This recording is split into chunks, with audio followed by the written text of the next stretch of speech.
welcome to the Black Ibis Social Club. I'm Alexander Constantine, and I got Fisto here hanging out like usual, and today's guest is Mr. Kevin Kautzman. And Kevin Kautzman, for those of you that don't know him, and I guarantee you that a lot of you guys are going to be familiar with his work, he's a playwright. He's the playwright of the play Moderation, which is premiering in London at the Hope Theatre this March. And this is where you're going to know him from. He is the co-host of the Art of Darkness podcast, which will also be appearing live in London at the Verdurin on March 24th. Moderation is going to be available in print now, is available in print now from Broadway Play Publishing. Kevin, welcome to the Black Ibis Social Club.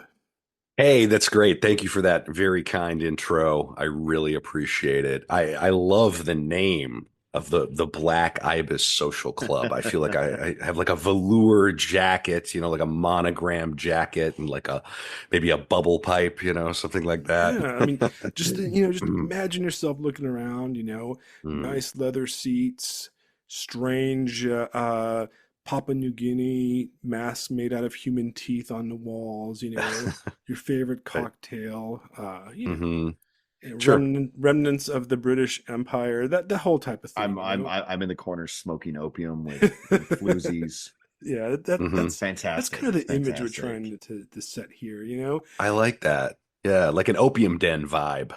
We chose the Ibis because we are both living in the swampy marshlands of the South, Florida and South Carolina, respectively. And the Ibis is a bird that we see often around here, digging in the mud and stuff. And they're a very peculiar looking bird if you've never seen it. It's like a little chicken with a really long curved beak. But it's also got a lot of occult symbolism to it. It's the bird of Thoth. I'm sure you're familiar with Thoth, Mr. Kautzman, who did the Aleister Crowley episode. Indeed. And, yes. So it's got the symbolism of being the spiritual bird of the god of scribes, wizards, the occult, the hidden. So I thought it was a pretty good mascot for the kind of esoteric occultism we do on this podcast, which is not very esoteric or occult, but I would like to pretend it is. So yeah, I can just see the merch. I mean, the merch kind of makes itself. It's very cool. I know, I dig lapel pins, T-shirts, kind of like that real famous. Every cool person used to have it. The Danzig T-shirt with the skull thing across in black and white. Listen, listen, Alex, Kevin.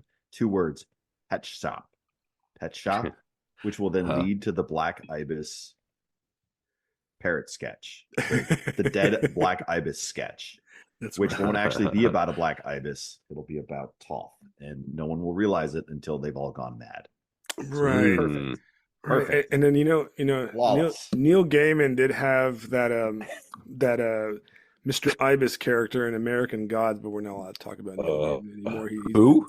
If we're not allowed to talk about him, then we will absolutely talk about him. In fact, he's been that is the subject of today's episode. I haven't even read that article. I haven't even read that article. I don't even know. I don't know what's going on. But yeah, Kevin. So Kevin, you're a playwright, but I guarantee most people on here that are going to listen to you and obviously listen to the hours and hours and hours and hours of content you've created on your podcast, The Art of Darkness.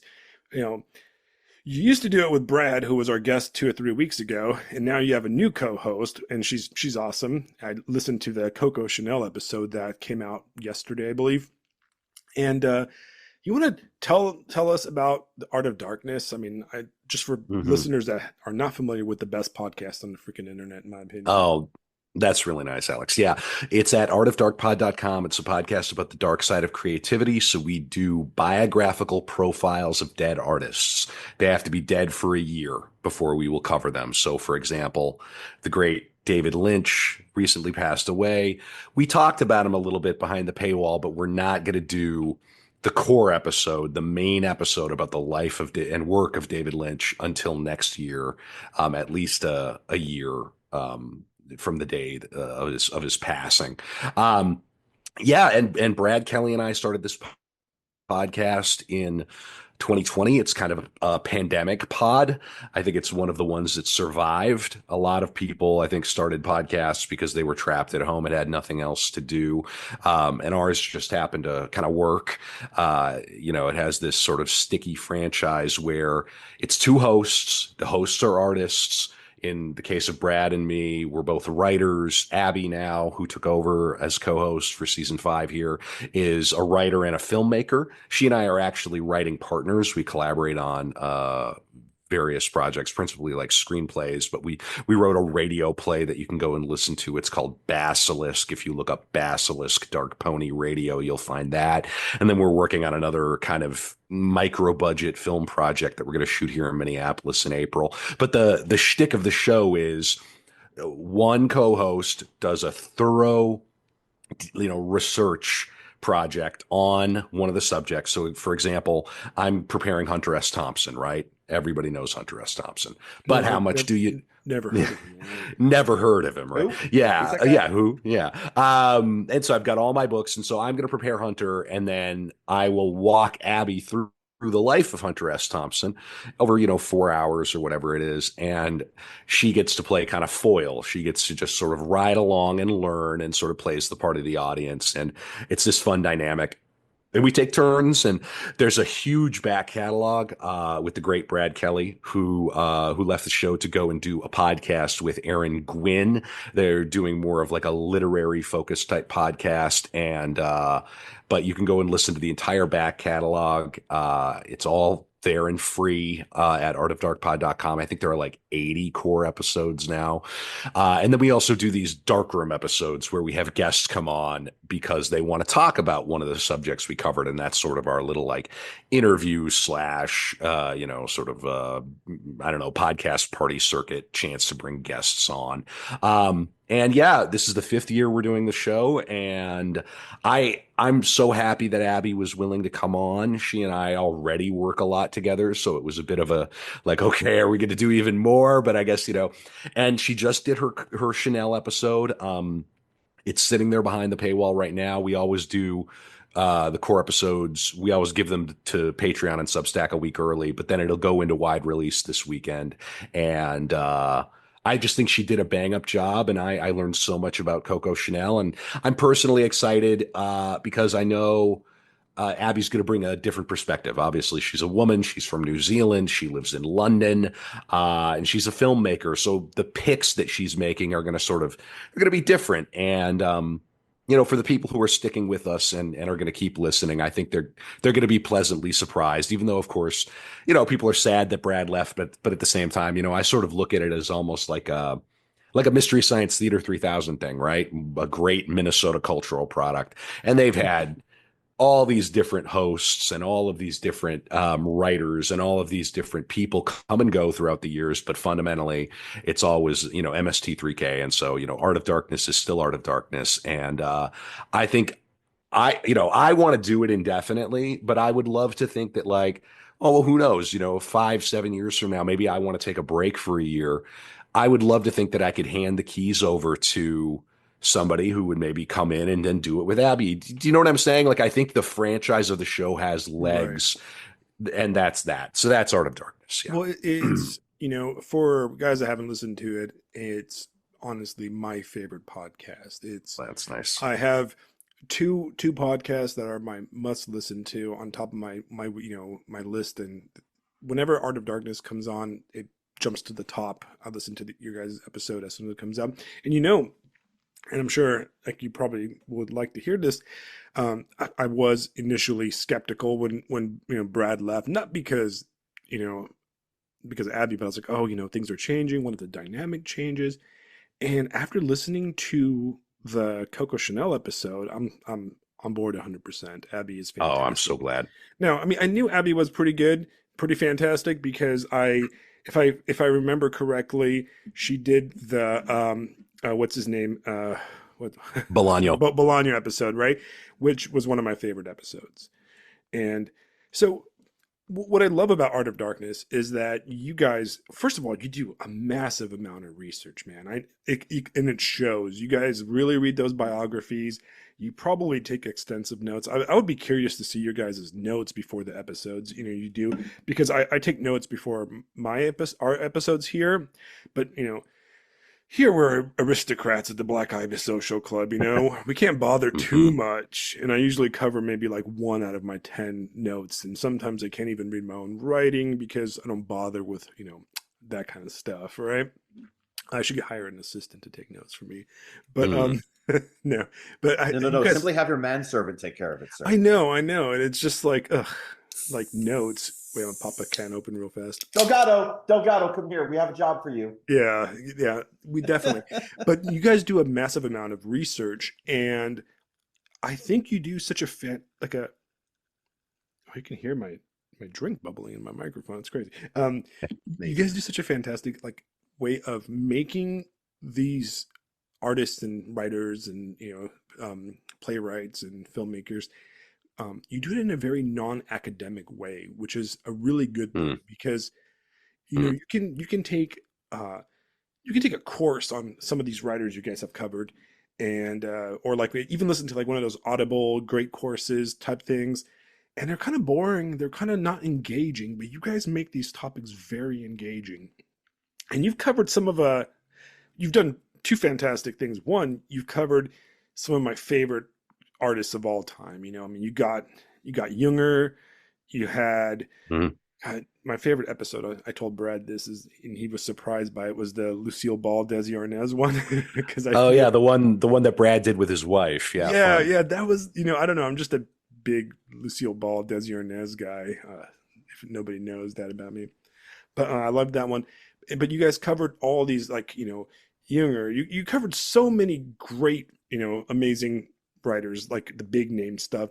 But then you've gotten some esoteric guys, and then you've got some newer writers like Bolano. And I've discovered, I think if I look over at my shelf right now, there's maybe like 10 books I own because I bought due to listening to you guys. I was Oh, like, okay, like Bolano, I never read his stuff. I always ignored Bolano because he was Latin American, and I used to be like, Latin American literature, that's all just mango trees and abuelitas, uh-huh, and then uh-huh, uh-huh. I listened to it, and I'm like, oh, well, this dude's solid over here. And that led me down into a labyrinth of Latin American literature and Argentinian stuff, and Okay, same thing. great. I think I picked up the recent Kafka, sorry, the Kafka journals, and I read Hmm. those because of you guys, and the Aleister Mm. Crowley biography. I read so much of the my reading material for the last 2 years has been directly from your podcast. So I'm I that warms my heart in a way that I can hardly describe. Truly, I'm such a respecter of literature and books, and it was something that carried me throughout my childhood. And it's just such an important part of my life. So every time I hear something like that, just the angels sing. And I come from a family of educators. And I mean, if I was to say that there's one sort of family profession, it's that. And however, I have no desire to formally be a teacher or a professor. Zero, for a range of reasons. But it's awesome that I can just talk into a microphone at home that has that effect. That's so cool. So I'm so glad. right. So I'm gonna tie that into our next quick aside. Fisto, what are you teaching Yeah. your students this week? This week, I am discussing the transition of Japan from a feudal kind of backwards, yet also very culturally and religiously developed place into the modern superpower nation state that we now know it as today. We covered the imperial phase today, where I discussed Japan's imperial ambitions, the Sino and Russo Japanese wars, the war with the Americans, and the result of that. I've been experimenting with something where I offer the class two ways to engage with the content. I'll give like a 10-minute lecture at the beginning of class to kind of tell the story. And then they can either grind out the work and do the more straightforward things that will get them what they need to know, but will not necessarily challenge them in the way that I think they deserve to be challenged. And I've kind of decided I'm just going to start calling it the arena. And the arena is you step in and you engage with something a little out there, something a little more esoteric, something a little more complex. Keep in mind, this is 9th grade students, so I'm not going too crazy. But today was Yukio Mishima and Sun and Steel. And I used tied it into the Art of Darkness. Amazing. I thought that might come up considering that man's story. But it was a lot of fun because instead of having the kids, they could still look at the wars and why they happened and, all the kind of drier stuff. Still interesting, but maybe a little dry. Or we could just read something from Sun and Steel and talk about it and see what we have to think. And I used it as a metaphor for what the Japanese were trying to go through and what the Japanese were trying to figure out. And it was interesting. The thing I like about the arena is that I have kids that step into it every day. And those are the kids that I know want to desperately learn and desperately want to engage with things that are more interesting than just, what they typically get in high school. Right. And then every so often I'll have a kid kind of poke his head up and go, all right, you know what? I'm stepping up today. Let's go. Like I had a group of guys in one of my classes who they're not the most like excited about school ever. But today was the day they decided to show up. And I was like, guys, I'm going to tell you about a baller. And I throw up the picture of the dude with the cigar in his mouth and he's just like, and it's, it's fun. And it's like, okay, this guy wrote poetry, but he also tried to overthrow the Japanese government and committed seppuku. And people are like, wait, what? Yeah, and he liked to work out naked with his gay boyfriends also. But we're gonna go ahead in the current educational climate. We're gonna go ahead and leave that out of the public school lesson. But no, what was fun about it? So like, I had one student that really dove into it, and I took her on the journey, and we were talking about it, and I'm like, so why do you think he killed himself? And we got to her understanding that. Well, he went up against the divine and lost. There's only one way to make yourself right with the divine when you lose, and that's the ultimate. And she's like, that's so strange, but I get it because they're Japanese. I was like, yes, that's it. We talked about it more after school, and we decided, I don't know what you guys think about this, but we were trying to think of the American equivalent, and it's the Alamo. It's the last stand. It's I'm going to die on this hill, and I'm going to take as many of you with me as I possibly can. Right. That's kind of my thought on it. But anyway, that's what we talked about it. But I mean, Kevin, did you ever have your history teacher in high school do a day on Mishima? No. I went to public school in North Dakota in the 80s and 90s. We were not talking about Mishima. That I would have. I'm a public school teacher, for the record. So amazing. If this gives you any sense of what kind of latitude I have in my classroom. I don't use this word lightly. Based. Now listen, I heard you all were talking about Shogun recently too, weren't you? The great James Clavell, fantastic. And the series, I mean, it's not the greatest thing, but it's solid. And boy, that is a banger. It's been many years since I read that, but fascinating topic. Yeah, they really enjoyed novel. Excellent novel. They really enjoyed the what's the word I'm looking for? The juxtaposition from the Tokugawa shogunate to the Meiji Restoration. I showed them the portraits of Tokugawa to Meiji, and then and they're like, whoa, that's guys, 260 years, and then in like 50 years they went from that to that. Well, Tokugawa, I wish I could Tokugawa founded Tokyo. Tokyo was nothing before Tokugawa. Yeah. Right. Yeah. It was just a village of not a lot of importance.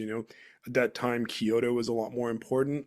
Mm-hmm. And in the medieval period of Japan, Kamakura was like the spot for a lot of the different shoguns and warlords and stuff in Kamakura, Nagasaki, Kyoto, and it was Tokugawa that basically built up Tokyo because he wanted to disempower the other factions and the other warlords. And the big battle that he won that kind of solidified his control of the country was the Battle of Sekigahara, which he used muskets and arquebuses and stuff, and it was a very modern battle fought with samurai. So it was a really interesting historical era that Yeah, it's really brought wild. forth. And then the Meiji Restoration is fascinating itself because it was basically they had a moment in the late 19th century where they were like, we're behind the Europeans. So We let's should probably not get rocked right. So what like they everybody did, else is getting rocked. right. So what they did Yeah. is they sent their best and brightest across the world. They sent them to engineering schools in Paris, in Munich, in London, and they learned how to do all the complex Everything. engineering and everything. And they Everything. came Yeah. back and they rebuilt the country. A few years later, they rocked the Russians in the Russo-Japanese War. I mean, Yep. rocked them. And this was the Russian Empire, at their height of their strength, really, and they got rocked by the Japanese, who nobody paid attention to because they're like, "Oh, these guys are whatever." But Japanese, whatever. Yeah, okay, sure. yeah, there's a park that was very close to my house when I lived in Japan, and it was a park dedicated to a French guy. I forgot. I'd have to remember it, and I'll post it. But it was dedicated to a French engineer who they imported from France to basically build their navy yards. And this dude like built their shore batteries, their foundries for their ships, and all kinds of stuff in a very European way. If you ever go to Japan and you go to Tokyo, there's kind of south on the Tokyo Bay is the city of Yokohama, which is kind of a big suburb of Tokyo, if you really want to be honest. It's in the same way like Long Beach City is to Los Angeles, and or like Brooklyn is to like New York. But Yokohama is a very European looking city. If you go down by the waterfront, it looks like something right out of like 19th century Germany or France. It's got like red brick houses and like red brick warehouses. And this is where they do like they do one of the best like Oktoberfests I've ever been to on the planet. It's in Japan. And it's the foreigner city, at least the foreigner part of Tokyo, and that's where they used to get all the export imports in the 19th century during the Meiji period. And it's also where Chinatown is, so they also traded with the Chinese in that area. And it's a really fascinating like cultural mix of a city, and some of the best bars in the greater Tokyo metropolitan areas in that spot. All right, Kevin. So actually, Kevin, have you ever read any other Clavel novels besides Shogun? That's the one that I read. I only have so much time to read things, and I mean, this is a long time ago, and that's a doorstopper in its own. I know he's written other novels. Are there other ones you'd recommend? Yeah, his almost all his novels are about Asia because I Hmm. believe he spent most of his life in Asia. The one I really love, even more so than Shogun, is called Tai-Pan, which is basically he does the same thing as he does in Shogun, which is a historical fiction, but instead of being about Japan, it's about the founding of Hong Kong. And Mm. the character in Tai-Pan is his name is Dirk Struan, and he's a stand-in for William Jardine. And if you don't know about the history of Hong Kong, it's freaking fascinating, right? Hong Kong was basically built by East India Company, traders and pirates and stuff. And William Jardine was a Scottish doctor that was in the East India Company, but then he started his own kind of trading thing. And they beat the crap out of the Chinese and basically told them, hey, we're going to take this island from you guys. Because William Jardine recognized it as a fantastic deep water port and perfect for trading because it's a little tiny island at the mouth of a river that river comes from all over China, and it opens up into this bay, which is Hong Kong Bay. And they built it, and this is in the age of clipper ships, which were the fastest sailing vessels ever in the history of sailing of the sail era. And they would trade. They would basically buy tea. They would basically buy opium and stuff in India, trade it for tea from the Chinese, and then race the tea to London. And that was kind of their thing, and back and forth. Okay. Sure. And the Yeah. novel kind of covers the early years of Hong Kong and everything. And I loved this so much that I went to Hong Kong, and the Jardine family basically ruled Hong Kong until like World War II until the Japanese conquered Hong Kong. And if you guys don't know, Hong Kong literally means the big company, right? Oh. Like Huh. that's the name of the thing, right? It's like it's literally the most capitalist city on the face of the planet, at least it was. And it literally means the big company. So a Kong is a trading company, and Hong is like big. So it's like the big trading company. And if you go to Hong Kong even today, almost everything is named after William Jardine. Like there's Jardine's Lookout, Jardine's blah blah blah, Jardine Street, Victoria something. It's all like named after 19th century Victorian British Empire stuff. And the Jardine family, which is still a company today. They own multiple car companies throughout Asia and the Caribbean and Europe, and they're all those kind of billionaires that you've never heard of and you're never going to hear about, but they're still there, right? And if you Google Jardine Matheson, it's absolutely a thing, you know? But yeah, they built that city. Yeah, That love family stuff did. like that. Fascinating. Yeah, Very cool. super cool stuff. But Kevin, so what tell us about yourself, okay? You're a theater you're a theater kid, right? Are you a full-blown theater Um, kid? Did you do you know, drama in high school?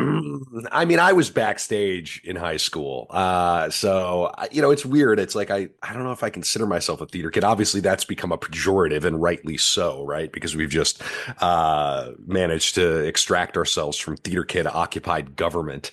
My little inner circle of theater people, we're very how to say this. It's a medium, right? And it sucks that associating with the theater in America comes with as much baggage as it does because it's just another form of expression, right? Right. It's like just because you write a novel doesn't mean you co-sign, where the crawdads lay their head or whatever it is. Like I think of myself as coming out of a tradition of Chekhov and Beckett and Ionesco and Peter Shaffer and the Royal Court Theatre in England, and I have much more sympathy for the in-your-face. Theater of the UK than I do sort of the fruitcake stuff that passes for theater in America. The agitprop, eat your broccoli, progressive church theater, right? That's not me. And so my theater company is called Bad Mouth Theater Company. My new play is called Moderation. It's not even that new anymore. I mean, I drafted it in 2019. We first sort of we did a little production of it here in St. Paul, and it is in print from Broadway Play Publishing, so you can go and get a copy. I'm very excited about that. And now we're going to do it in London at the Hope Theater, which you mentioned. And tickets are on sale at moderationplay.com. That play is about social media content moderators losing their minds at work. And are you familiar with? Do you know Harold Pinter? Familiar with Pinter? Vaguely. Okay, well, he's got a great one-act play called The Dumb Waiter, right? And it's been so long since I've even looked at The Dumb Waiter, but the conceit of the play is it's this very Beckettian kind of thing where there are characters on stage and this dumb waiter is bringing objects onto the stage, right? So you never know what's going to come out of the dumb waiter, and I think at some point a gun comes out, something like that. And working on moderation, I was talking about like the anxiety of influence, say, right? Working on this play, the big breakthrough for me when I was writing this play is that, well, one, there's this fantastic article from a magazine called The Verge or something about how the social media content moderators working for, I think it was Facebook, this is a few Mm. years ago now, right? Were starting to believe the conspiracy theories they were moderating. And I said, that's the play. I can write that play because that's kind of my beat. And I love internet culture and like the folklore of the internet. Like I'm very, very online. We say that about, Art of Mm. Darkness. We're a couple of very online writers, right? And I sort of half grew up on the internet, right? Right. And so the Verge article, that was like, whoa, okay, I can use that. And then the other big breakthrough for the play is that during the moments where these moderators, because it's two characters, it's a two-hander, two actors. When the moderators are moderating, they just describe what they're moderating.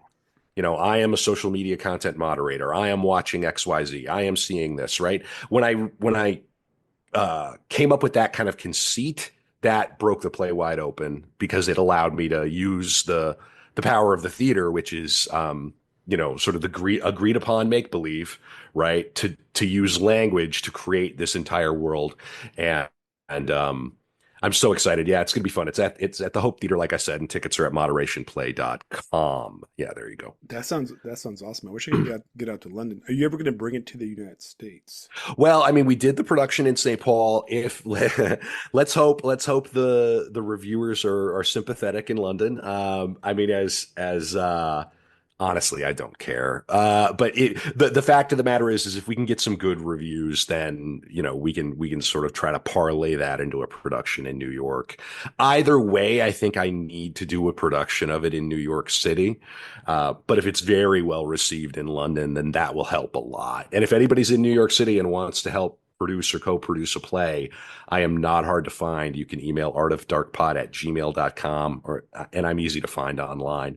I would love to do it in New York. I mean, that's where you have to be as an American playwright. I mean, that's what Right. you aspire to. I It's mean, like it's like Los Angeles for film, Yeah. uh-huh. Yeah. Right. Yep. Yep. So do you direct the plays or do you have a director? I just started directing. So fun story. During the pandemic, I had this play out in the world and it was really starting to get a lot of buzz, which in the theater world means it was going to be getting readings. So the way theater development works is you send a script around, theater companies do readings. So it's on book and at music stands typically. And it's a way you sort of try a play out. Does this play work? Is it too long? It's always too long. Hint, it's always too long. Cut. Right. And so I was getting readings at all these different places, and this theater company called Spooky Action in DC uh, did a reading of it, and now all these readings started to become Zoom readings, which was so painful as Jeez. a playwright because the reason I'm one of the major reasons I'm in theater. I'll say there are two major reasons I'm in theater. One, I'm an extrovert. So I don't have it in me to sit at my computer any more than I already do to like write a novel. Not at this point in my life. I get energy from people. I have a little cold right now. I don't know if you can tell, but like by the end of this call, I'm going to feel like a new man. I get energy up until a certain point. So as a writer who's an extrovert, the theater is a natural choice, right? Because you just writing the script is only the beginning. Then you have to go and collaborate. And then the other reason that I went into the theater was like when I was younger, I was like, God, I spend way too much time inside at my computer. I got to go outside and be among people. Well, so now I have this play that everybody wants to engage with, and now it's all happening on Zoom. It was really, really maddening. But something good came out of it. So Spooky Action did this reading, and I connected with a woman named Amanda Forstrom, who is my partner in crime at Badmouth Theater Company. We founded that company together. She was living in DC at the time, which is where Spooky Action was, but then she moved back to Minnesota. We kind of felt each other out on social media. You know how it is. Like, is this Hmm. person insane? Is this person a theater kid, or is like who is this, right? And we both realized we're very simpatico. And so she said, Kevin, I want you to direct me in this play. And it's this play called One Good Marriage by Sean Raycraft. He's a Canadian playwright. Great little two-hand play, about a couple who go through this super traumatic thing on their wedding night. And I said, well, Amanda, I've never directed before. I would love to direct you in this, but let's start a theater company. And before we do it, let's do some readings. So I'll cut to the chase here, right? Typically, like historically, I have not been a director until recently. And I directed Amanda, over in Minneapolis in this production of One Good Marriage. And then I felt confident enough to direct moderation here in St. Paul. And I think it went really well. Now, there's a woman named Lydia Parker over in DC who's going to be directing moderation. But I will say, we're repurposing a lot of the design elements uh, from the St. Paul production. So, for example, there's some sound design, there's original music, and there is some video design that actually Abby did, like video collage that is projected on the moderators when they're moderating. So it's like the Killdozer and Pepe the Frog and, all this stuff like is being blasted onto them, right? And, the Forbidden Mustache and all that. And we're going to reuse some of that for this production. But Lydia is directing. And, the bulk of directing for the theater is helping the actors bring out the best performance they can. So the short answer is yes, I will direct. But no, I am not directing the London production because I'm not there. I won't be there until March. So I just now I have a fantasy of a New York Broadway, play where somebody reads a BAP soliloquy on stage. It just that sounds fantastic. Now I'm not a theater kid myself. I'm a theater kid adjacent, right? I was more of a visual media art guy in high school and college, and but I kind of wanted to get into drama when I was in school. The reason I never got into drama was because we had a very, very good drama program at my high school, and there's some like pretty famous actors that went through it and got roles, and there was a few kid stars that if I tell you their names you probably would know them. And my younger brother is actually a drama kid all the way through. He did drama from like elementary school all the way through college. He has a bachelor's in like theater arts and all that, and he does all sorts of stuff like that. But I could never sing, and a lot of these programs did musicals. And what the hell am I going to do? Because I have the voice of a donkey, like I'm just horrible, tone deaf singer. So that kind of turned me off from doing any of that. And but I think theater is amazing, and I think that if you haven't sat down in a small theater, and I think those are the ideal setups, a small intimate theater, and watched a good play, you're missing out. And I think that it is an untapped element. It's an untapped medium for ideas that we like to talk about on our side of the podcast circuit, and you can do it. It's a lot of work, because you explaining how you got a director and crosstowns. Theater takes a lot more work than like say writing a novel in a way, because there's the writing part, and then there's finding the director, finding the crew. You need a good crew, you need a location, you need the actors, especially if you have a bigger production.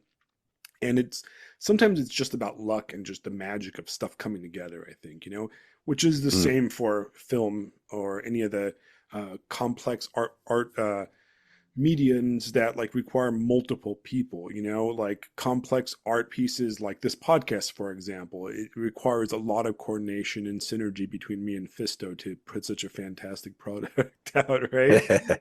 But yes. Have you, talking about movies and that kind of stuff, have you ever seen a Japanese movie, Drive My Car? No, I haven't. What's it about? So it won a bunch of awards maybe 2 or 3 years ago. It is a 3-hour film. Basically, it's a adaptation of a Haruki Murakami short story called Drive My Car, and it's about a theater director that he's putting on a play of Uncle Vanya, Chekhov's play. Mm-hmm. Yeah, of course. And it deals with basically his real life, mirrors like his wife basically cheated on him and then I believe passed away. And it kind of mirrors like his life mirrors the play. And he's in a weird situation where like the guy that his wife had an affair with is in the play as like his lead actor. So he's kind of like, he's kind of dealing with that. And the whole time is this guy's kind of eccentric, and he goes down to somewhere in South Japan. I think it's either Kyoto or like Nagasaki or something like that. And the theater company that hired him won't let him drive. The guy's like, you can't drive because we can't cover you insurance wise if you crash or something like that. And you belong to us for the next how many months it's going to take to put on this play. So he's got this like sob that he's like really into. It's like, he's got this, a sob, like they didn't even, I don't think they make those anymore, but and he hired this like girl to be his driver, and she's kind of this rough and tumble, kind of a hood rat, kind of a Japanese hood rat that just drives him around, and she just sits around Hmm. smoking cigarettes in the car, and it's like their relationship develops over this play because he's this like, Tokyo socialite playwright, and Sure. she's this like kind of lower class kind of individual. Um, and it's a very it's a fantastic movie if you've never got the chance. But I bring it up because we're No, talking about Japan and plays, so it no, comes listen, sold. I mean, I'm kind of shocked that this hasn't been on my radar, but you know how these things are. I mean, right. you can't find everything, but looking at it, I mean, it looked like it was up for the Palme d'Or, and then it won Best International Feature Film, and of Right. course Murakami. Yeah, I love, and I, not to be narcissistic, I mean, yeah, it sounds like something I would really relate to. I really, really enjoy The Lives of Others, that film, Right. That was a which fantastic, fantastic movie too. and we've been living through it. Let me tell you. I mean, Yeah. that That's the is one I saw that one ages ago. That's the one. That's East Germany, right? With the East. Stasi. Yeah. Hmm. That's it. Okay, I remember now. Thank you. Right. Yeah, Yeah. yeah, that was one that affected me deeply Oh, years that film ago. is just heartbreaking and powerful, and we really are in it. Like Yeah, that's what we just came out of for Yeah. sure. I mean, if at all, if we're not even still in it. yeah, Yeah. getting jujitsu back into something So else. is there a poppin theater scene in Minneapolis or St. Paul? There is. I mean, there's a very famous theater scene out here. We have a great fringe festival every year. The quality seems to have declined a little bit, like among our little troupe. We call it fringe and cringe. But that's just because the culture has become so anodyne and formulaic, and people are preaching to their converts Right. of the great progressive church. There's some real abhorrent theater that's done in the name of the secular religion. Yeah, the But they're Empire. the regime, yeah, for sure. I mean, it's stuff that would just make, I feel like it would make I don't know. It makes you blush sometimes. It's Yeah, like almost embarrassing to witness it. Yeah. it would make like the worst commissar of the Soviet Union blush. It You'd be like, oh, exact that Burn that's down the theater, exactly right. comrade. Burn down the theater, Right. comrade. yeah. It's like that's too much. Exact. That's too much. Even Stalin won't like those Right. guys. Yeah, it just these just ridiculous hagiographies of like living people, or that Ooh, are commissioned. It just real, I mean, the Democrat church, and ugh. it's horrible. But there's also really wonderful work. There's some very strong companies in town here. And like notably, I mean, it's a well-known theater scene, and there's a lot of talent here, and a lot of people who are, quietly will kind of whisper like, God, this is garbage. Like, what are we doing here? You know what I mean? So, and we at our company try to, just like Art of Darkness, we try to be an antidote to kind of the NPREs of radio media. Our theater company's trying to do something a little more, you know, real. Right. Yeah. Yeah. And and what's interesting, and this I feel like this is I have to say this, right? Um, if your artistic output, right, the work you put out is, it has a liberal progressive bent or whatever, I'm absolutely fine with that. Oh yeah. There's tons of progressive stuff I like. It's really Hmm. when you become like a bootlicker, Yeah. like there's this line you can cross, which is just like, oh, cringed, like you're like, that's just Hmm. you trying too hard. That's not realistic. I love Well, Rebels. Yeah. are you saying something true or are you lying to us? Right, Hmm. right. I love Rebels. I love the guys on the outside. I love people that and that's kind of what the goal of this podcast has always been, is this is a place for conversation from all sides. Unfortunately, we don't really get a lot of liberals on here, but like I'm down. I've been accused of being a Marxist and a fascist and everything in Oh yeah. between, and I like that. Oh, I mean, oh yeah. At Art of Darkness, we ate a bunch of crap over, our treating of H.P. Lovecraft because we weren't like racist enough, or we didn't talk, you know what I mean? And then on the other side, the Bolaño episode, the Reddit commies found it. And of course, we're all the names in the book because we're not exactly what they want. And we have a platform and the tall poppy gets cut down and it's the same. It's the same everywhere. I mean, if you put yourself out there in this climate, you're gonna have to be prepared to be called names. And people have no sense of humor about this stuff either. Fortunately, Yeah, Alex and I both crave that attention. So We it's do. actually worth We for us. do. Like we're Right. gonna pop up, they're gonna and then they're gonna come at us, and we're just gonna be like, listen, retard. We're doing an episode on Well, you now. and of course we You could don't say even that care. we could say that word now. We I know, isn't that voted beautiful? so that it's incredible that we could say that word now. We were Yeah. we were ahead of the curve. We've been saying retard Yeah, forever. yeah. Like I just Listen, retard the musical. Let's do Yeah. it. Here we And go. no, listen, the musical that I'm working on, and I am not, I have no idea. Oh no! I Oh, have no. no idea what I'm doing, but I've got, Amanda's husband, Ryan, who is, godfather and one of our children, is like a classically trained composer. Oh yeah. And also like a working man. Like he owns some sort of, he does like, Very good. he owns his own company they do like interiors for offices. Like, he's like a blue collar guy. And, but then he has this background in that. And then my friend Sean Phillips, who did the music for Moderation and who I've collaborated with a lot, is this like, rough and tumble savant electro-industrial composer who lives in like, Oh, man. like an RV in Truth or Consequences, New Mexico. And Abby and I wrote the first act of Killdozer, the musical. And we've handed it over to Sean and to Ryan, and we've said, there's lyrics in here, there's a plot in here. Come back with some songs, guys, and we'll see what they do. I'm so excited, Oh, and just man. like to like midwife that connection Yeah. between Sean and who's totally self-taught, but is great, and then Ryan. Anyway, I can't wait to see what they come up with. Listen, and yeah, listen, dude, listen. yeah, Just something I got to pick your brain about. The coffee's kicking in, so here we go. go.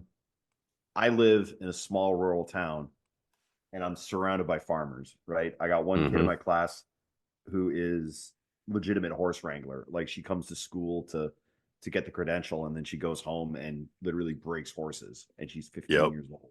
Yep.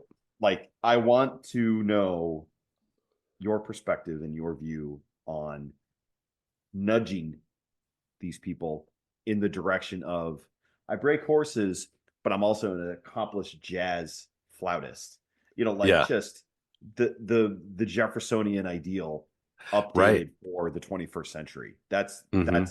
because I work with the theater group here at my high school, and my wife is actually at a rehearsal right now for the community theater, and it is nothing to speak of. I mean, I'm not even going to pretend, but there is potential to be like, so hey, Mushimi, ready?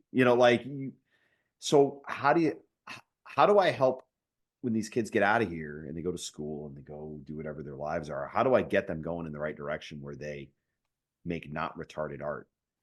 Well, I mean, the first have them listen to Art of Darkness. Well, yeah. But yeah, naturally. I'm taking No, notes. I'm taking notes. I think you have to. I think a lot of it. The first thing that pops into my mind is I think a lot of it comes down to class and the way that art is projected and the way that the left has this phantom hegemony over the arts in their own minds, right? Because clearly they have controlled the institutions since the war. And I think if you can find avenues, you don't want to be like that Protestant pastor who turns the chair around and says, "Hey kids, did you know Jesus was a real cool dude?" You don't Yeah, want to be like absolutely that. not. You know what I mean? Absolutely But not. you want to it comes down to taste and accessibility. And if you're in this small place where y'all can't go to see a new play downtown in New York, or Yeah. you can't go to London, there's so much great media that people can consume. And if they can be made to understand that a lot of this stuff comes from the theater, that can be a great avenue in. But the other thing is just to get them participating and doing it. Right. Yeah. I mean, I just started describing kind of my own little life here, and like as I was rattling off names, these are like people who are now family. And there's a certain there's a certain type of person who's going to find what they need in the theater in that way. They're going to make friendships that'll last for years, if not a lifetime. So I don't know. I mean, giving them like a bibliography of stuff to go and watch that doesn't suck is like such a great start. Like, the movie Amadeus, Right. right? What a great film based on a play. The great Peter Schaefer. So I don't know if that's helpful or not, but I mean, the other thing about theater is that it's meant to be participatory. Like, you shouldn't be reading Shakespeare. You should be like reading Shakespeare aloud. Right. So When the we other thing discuss- too. Sorry, go just- ahead. I think you're right. When you discuss poetry in my class or when I bring things up, I encourage the kids to read it, to speak up, to look. This needs to be spoken into the air, into the I performed a couple of poems that my kids wrote today. I was like, "You want me to perform your poem?" He's like, "Yeah." It was about how he hates. It was about how he hated the pizza at school, but like I put my foot in it, and it was funny. And I think what you're explaining is that the difference between retarded and not retarded is the authenticity of this naturally, and this just emerged because it came out of my soul and it could not come out. Like it just had to be done, and that's it. And we just let it lie, and good luck, have fun. Yeah. So two more things is that the best theater is poor theater. Like, it doesn't really. Yeah, I mean, I wrote. I get it. Yep. Absolutely. Yes. And if you can remind God. these kids that don't have any money, they don't have family money, they don't come from anything, you remind them like, hey, what does it cost you to write a poem? Nothing. Yeah, just scribble it down. Graphite and paper, and that's beautiful. That's genuinely democratizing. And you could write a one-person show for your friend that could be truly a great work of art. And I love how flattening and wonderful that is about theater. You could just go do stuff. There you go. Yeah, dudes rock. Stuff. The other thing. Okay, and this is the other thing. Because America is a PvP hellscape with no safety net. No, I think it's no really respawn, important. There's no gulag. There's no save state. It's hardcore mode. Hardcore mode. Right. Here we go. I actually do think if I was an educator, I would make a point to like foreground the benefits of this kind of education. There's this weird kind of perversion of this stuff where we tend to think of things about this like hierarchy of needs, right? And I understand that that's maybe put that aside, but I think we've internalized this idea that like art is like a capstone on life. I don't think that's it at all. I think it's more like a make. It's proof you can do life. That's right. There you are. Yeah. And also like there are the skills that you learn doing theater. Like if you're shy, okay. Yeah. And that might hold you back later from opportunities. Go be in a play. Right. If you have a hard time listening to people and collaborating, if you're maybe a little bit, spurgy or whatever, go do a play. You're going to work that social muscle to a degree that like maybe only sports would do, but it's a different kind of set of muscles that you work. So I would just say if I was educating young people, I would remind them like, we're training you for life. Yeah. Okay. That's it. You said a whole thing about Shakespeare being much better when you hear it, when you speak it.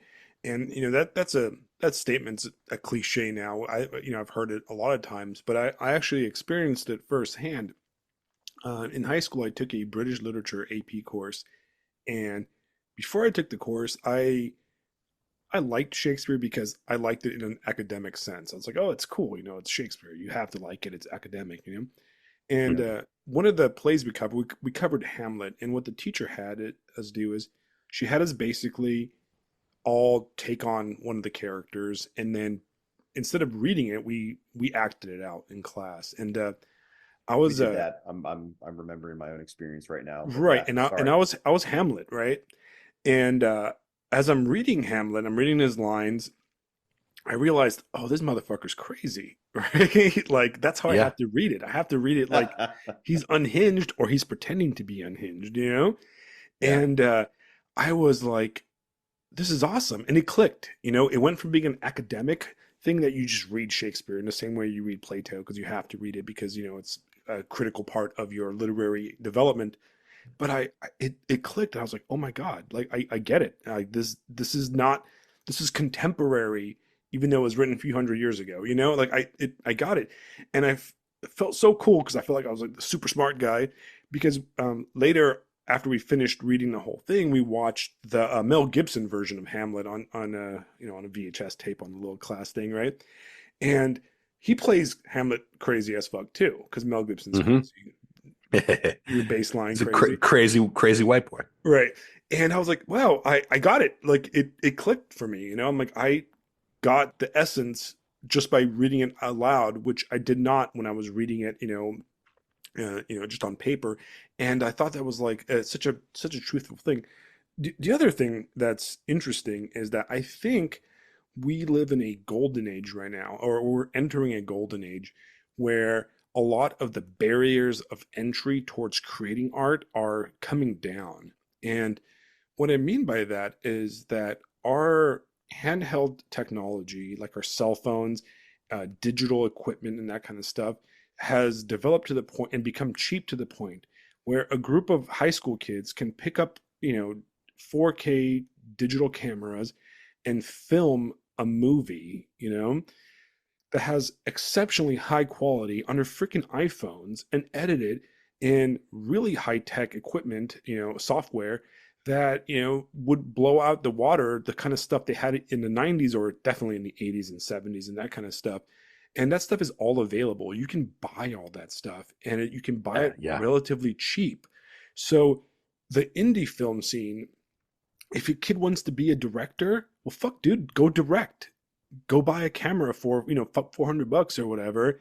Get that software on your laptop, for the same price you'd pay for, Baldur's Gate 3 or whatever, or Grand Theft Auto 6, and do it. Make a freaking movie, start a podcast, right? And That's it. Right, we can do that now, and we can do it cheap and stuff. And then make the movie and enter that thing into a festival or a local thing, or do a local screening at your favorite coffee shop or bar or something like that. Like all that stuff that was unthinkable, even in our own lifetimes when we were young, is available now from high tech projection equipment that's very cheap. I mean, I was like hanging out with some dudes a few years ago, and we were stuck in a hotel room, and it was for work, and my one of my buddies pulls out this little like pack of cigarettes looking thing, and I'm like, what the hell is that? He's like, oh, it's a projector. I was like, no way. And it's like Bluetooth, and he projects a movie on a hotel room wall, hooks up to his laptop, and he's streaming movies for like 8 hours straight, like super high HD 4K quality. And this thing's like the size of a pack of cigarettes, And I'm like, holy crap, that's awesome. Like you can do all kinds of crazy stuff with relatively cheap, affordable equipment that, guys like David Lynch, when he was coming up, would have dreamed of. You know what I mean? Like would have never dreamed of. I mean, I know he filmed a lot of Inland Empire on his cell phone, I think, if I remember correctly from one of the documentaries I watched on him. And just do it, just the Nike thing, just freaking do it. Go out there, write a book, start a podcast. You want to be a filmmaker? Well, dude, go make films. You know what I mean? Like get that money. And I think I made a post about this on Substack a few weeks ago, where I looked at some of the budgets for some of the great indie films, and some of them have budgets that are hella reasonable. You know what I mean? Where with a pretty good marketing campaign, you can get donations from people, and you can make a movie like Reservoir Dogs or Clerks. I mean, the movie Clerks, Kevin Smith's movie, whatever you think of Kevin Smith, I think Clerks is a fantastic movie. He made that with like 20 grand and like his buddies in at a liquor store. You know what I mean? I totally agree. I mean, the thing I call it the age of no excuses. People will still make excuses though. Right, I don't, my parents aren't in the industry. My parents don't have blue links on Wikipedia. What's the point? Blah, blah. No. And also like self-publishing, write something great. There you go. Yeah, just do it, man. Right. I'm going to run to the restroom real fast, guys. You guys are both from the Midwest, all right? You're a Oh, Midwest guy. Fisto's a Midwest guy. For some freaking reason, we just keep on attracting Midwesterners on this show. It's like, you It's know, because we are a superior species. that's every right. every Alex That's right. Kevin. we get Midwesterners and Southerners. I don't think we've had one Californian on our show yet. Well, you kind of Besides, count though, besides don't me, you? we were gonna have Yakubian Ape, but he missed the time. Superior species. You should see if you can get Glenn Rockney from Rare Candy to come on. He's always a good guest. He's great. You know what? I'm gonna have to. I like their podcast a lot too. But if you guys want to chat for 1 minute while I run downstairs and refill my coffee because I woke up at 5 go a.m. for this it. morning. Speaking of American hardcore mode, here we are, Kevin. Just you and me, baby. Mm-hmm. Oh yeah, So finally Minnesota, alone. right? Minnesota. Yeah, I was born and raised in North Dakota, but I moved to Minnesota when I was 17 to attend the University of Minnesota Go Gophers. So the Fargo experience is what. Well, I grew up further west. I grew up in Bismarck, Mandan. So about 3 hours west of Fargo, where the West begins, we say in Mandan. Mm-hmm. Fantastic. Yeah, I'm from Cleveland, Ohio. Born and raised. Went to Columbus for school. Not that school though. Then I spent several years in Colorado. So let me ask you something. The mountains. Mountains. What do you think of the mountains? I remember, as a teenager, I was up in Canada at one point. Calgary, Edmonton, that area. And is it Calgary you drive west of and then you hit Banff and the mountains just rise up out of nothing? I mean, it's just staggering to me. I can't recall the geography of that particular area, but yes, I know what you mean.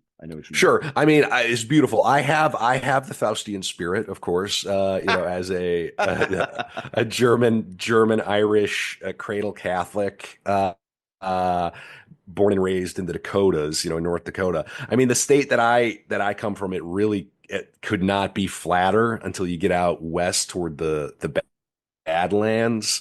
Yeah.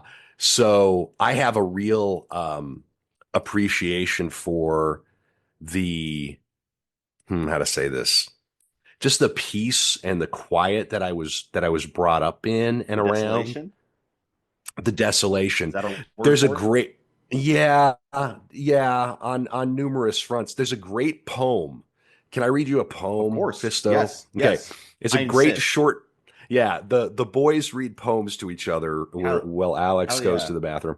But this poem is called, and I read this poem. People who follow Art of Darkness know I go back to this poem time and time again. Okay. John Updike, right? Okay. He must have been on some sort of a college tour, a reading tour, and it must have put him in Fargo, North Dakota, because he wrote a poem called Fargo, and this is the poem. It's short. The fertilest soil this side of the Tigris and Euphrates, so the school children of the countryside are taught, of their land flat as a checkerboard to the hem of the sky. The giant sky, pale green at dusk, stays black long after morning cow milking time. Wind is incessant in winter, so that snow falls sideways like Arctic sunshine. This land of Lutherans and sugar beets thickens its marvelous thinness here at the edge of a red river whose windings alone betray the rectilinear. Downtown, parking space is no problem, and grain-fed health rewards those God's grandeur does not drive mad. That is a very, very relatable poem. I'm not sure I survived personally, but that's great. Oh yeah, that's great. Those not driven mad. Those winters are long, baby. Oh, that's fantastic, man. That's amazing. That's so good. It's funny. I love that we poem. just had a snowstorm here in South Carolina, and 2 weeks ago we got a few inches of snow, and it stayed on the ground for about 4 or 5 days, and it was crazy because exactly 2 weeks ago, the night it started snowing the day we recorded the podcast, Fisto, and it was 20 degrees, which is basically a hot day for you, Kevin, probably a warm day, right? A warm afternoon. A little cold right now, yeah. Going down to the beach, here we go. Right, Mm-hmm. but it was 20 degrees, and a week later, it's 85 degrees. And I don't feel good. It feels miserable because it's like my body just cannot adjust to like 20 degrees. One day I'm wearing sweatpants and a hoodie to bed and blasting my heater to where it's like failing. And then exactly a week later, it's like a sunny day and I'm wearing shorts and flip flops. And it's just like, the South, Oh the man. South. We're about to Mm. start. One of my favorite things of that week is we got down into the 40s and nearly at freezing, and all the kids are all bundled up and they're all crying and they're all complaining. I'm standing out front of my classroom because my door opens to the outside. Stand there in short sleeves, just like, weak. You are all weak. Yeah. I love it. My, I have since moving back to Minnesota from New York, I've become the guy who's like, it'll be 43 degrees out and I'll go out with shorts. I'll Yeah, do man. it. Yeah. I Bring mean, it. hey guys, I ordered some takeout before we started recording and I think it's here. Can I step up and go grab that just so it ab- doesn't sit? Okay. Absolutely. Absolutely. I'll be right Absolutely. back. But you 3 got to minutes, guys. describe it poetically to us. Oh, it's it's just Thai food. All right, I'll be right back. Oh, Um, that's so funny. That poem was really great. I've been taking notes, and I've been yeah. trying to encourage my students to engage with the world through the written word and describing landscapes and describing places. Like the excerpt I used for class, Mishimi's talking about the blue sky and heaven and the earth. And Right. then I tell them, I go, guys, you got to imagine a Japanese person standing on the beach, gazing out over the sunny blue sky and the blue ocean and what they see because of their geography. And then it's like, where do you think about where you live here in the middle of America's dick? What do you see? What's going to affect you? Where, because you come from here, whether you like it or not. Right. This is the land that you were birthed out of. And So what's it going to do? there's a lot of, excellent Florida literature actually if you Yeah.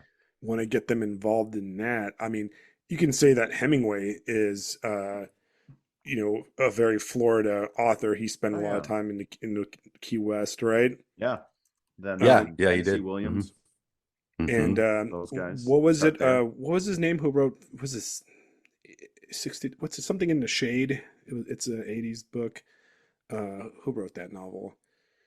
Uh, I'll tell you right now. I Yeah. read it like It's last not year and it coming was to me. pretty. 92 in the Shade, right? By Oh Thomas yeah. McGuane. And Thomas McGuane, I think he ended up moving to Minnesota or to Montana later in his life. But Thomas McGuane, he wrote it's a Florida novel, man. It's about a guy living in the Keys, living in Mm. the abandoned fuselage of a plane, and he's like a swamp boat fisherman captain of some sort, and kind of gets caught up in a bunch of weird stuff and women in a type of thing. Very 80s, very 70s and 80s in its vibe. There's a lot of beautiful Florida stuff. Uh, Interestingly enough, this morning I had a moment of appreciating the beauty of where I live in the Low Country. I was driving to work, and from where I live to where I work, it's about half an hour drive, and then I cross two rivers. Like one of them, and there's these two really big bridges over the river. And for whatever reason, I timed it not willingly, but just the way it worked out that I was crossing the river right as the sun was rising, and it's been really foggy. So I looked over the marshland, the river going into the ocean, and the marshland on one side, and then the sky was the most beautiful purple and orange, just like hues. It was just amazing, Mm. and the fog was rolling off the river, coming up above the bridge, and these wisps, this like wraith-like wisps, and I was like, I gotta pull over. I'm gonna crash my car because I'm just enthralled by like the beauty of like South Carolina. And I just like, man, I live in a gorgeous place. And I feel like a lot of times we don't stop to appreciate those little things or the environment around us. And art and literature, film, theater, it all helps us do that. It all helps us stop. And Kevin said something really good where unfortunately the the shitlib kind of, you know, church has kind of taken a monopoly on art for so long, and they've taken it and they've made it into this, upper middle class bourgeois thing where I think a lot of younger people and people from my class group feel like if you're into, if you're into like classical music or theater or art, you have to be kind of bougie. You have to be kind of, well off and hyper educated. But that's not the case. It's a lot of times it's for everybody. Everybody should be able to appreciate art and literature. And Mhm. especially one thing that I love about the Art of Darkness, Kevin's podcast, is that by getting the histories of these great artists and writers and creators of art, you see how they're not these bougie upper middle class people for the most part. They're guys that, Not always, no. right, they're men and women that often come from like horrendous poverty, like Coco Chanel's the latest episode. God, like, man, like I felt for her. It was like Real a poverty. right, real Mm. solid poverty. Probably one of, it's interesting, but I did not expect Coco Chanel to be one of your darkest episodes. I was like, whoa.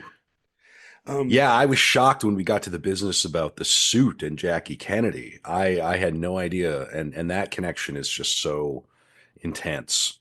I did not know Jackie was wearing a Chanel suit, in Dallas. Right.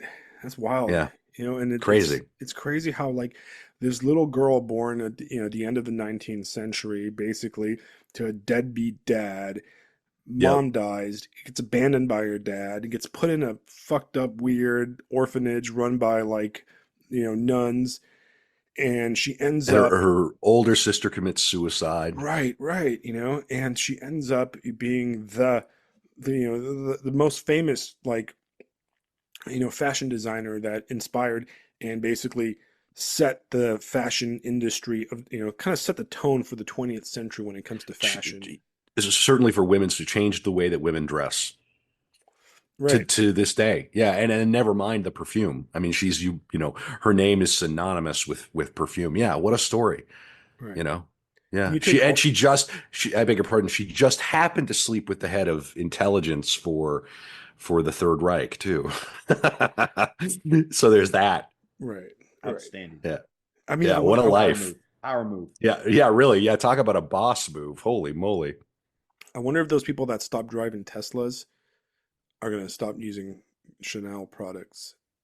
I doubt No, it. of course not. No, of course, because there's this whole constellation of what's permitted and what's not in the victim Olympiad. And of course, It's so funny. The Chanel brand is run by Jewish people too. Right. So it's all, the Chanel episode is a great example of how, somebody might try to cancel Art of Darkness out of the blue for one fragment of something we say, but if you actually bother to listen to all 5.5 hours that we've done, you will see that it is extraordinarily complicated. Like the business that she did, working with the fellow that she was sleeping with, was actually, she was sort of like serving in an intelligence operation to try to negotiate a truce with Churchill around Hitler. So like, yeah, she collaborated with Nazis, but she was collaborating to try to help bring the war to an early end. Do you know Right. what I mean? So it's just like, She and I was wrecking that understand shit how. for peace, baby. Come Well, on. there you go. Hey, whatever it Wreck it takes, for right? I peace. Let's mean, go. yeah. Hey, at least we're not speaking German. Yeah. And anyway, Right. I gotta so ask you a question, yeah, guys. I gotta ask you a question, guys. Do we feel yeah, yeah. like the vibe is? I mean, we were joking earlier about we can say retard again. Were Mm, we? Do we feel that the vibe is shifted? Because like I'm in class, and yes. maybe it's because I'm in a small conservative town. But the other day I was talking to kids about Latin history, and I was ranting at them about, hey, it's silly to me how so many Latin folks focus on the tragedy of their blood, all the things that happened to the native peoples. We all know that. But then I flip around and I'm like, guys, but a couple hundred years later, you have people like Simon Bolivar rolling up to the scene and just freaking cleaning house. Right. Like, guys, oh, that's awesome. And you can freely and I can speak about this and no one's like, that's racist. People Hmm. make that joke, but they're honestly just joking now. They're just like, I don't know. Do we feel like the vibe is shifted? Or Uh, is it too early to tell? yes, I think it has. I think that, in a way, there was a sigh of relief, and I think that you'll see this even in traditionally very liberal circles like the Hollywood crowd, where they're just like it had to have gotten tiresome. You know what I mean? It had to have gotten tiresome to really kind of like play along with that kind of stuff, all the time. Hmm. It has to be tiresome, especially if you're an artist or a creator, a filmmaker in Hollywood. That stuff had to have gotten old. And I think it's gone old for everybody to the point where, like, look, I'm not a racist. Nobody wants to be out there being a legitimate racist, or, a sexist or whatever ist, or, that kind of stuff, right? But this whole baseline assumption that we're all racist all the time, no matter what we do, and we constantly have to no toe and do our a progressive rosary before everything we do and everything. Yeah, Just people right, are right. sick of that shit. Yeah. It's like, yeah, I just Yeah. want to make a fucking movie, like about whatever, and I don't need to like explain myself or apologize for it. And I think that that's kind of where we're at. And I think there is a not to mention that these guys were in charge for the last 4 years, and it kind of was meh.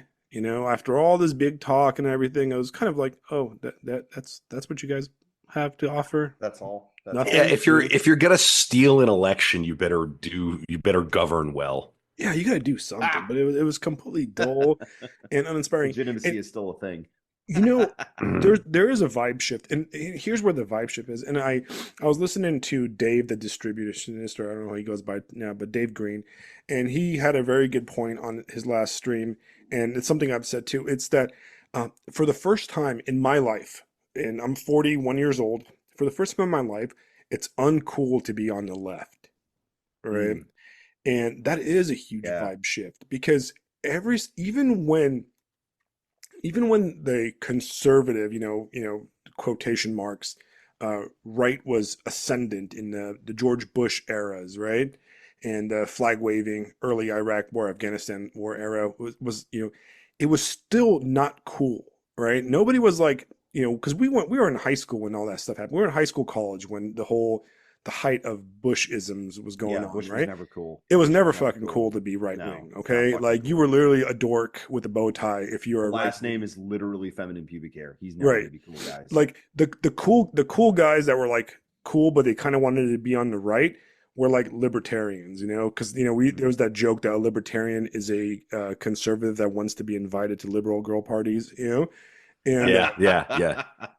That's a Yeah, there good was one. like that I Doug like that that one. Doug Stanhope moment where Stanhope was sort of flirting with libertarianism, right, and right. yeah, It's yeah, like I yeah. want to spout some right wing shit, but I still want to get invited to like Cindy's party, and so yeah, okay, I'm a libertarian. I'm not a conservative. I'm not one of those like Yeah, dorky exactly. church guys or whatever.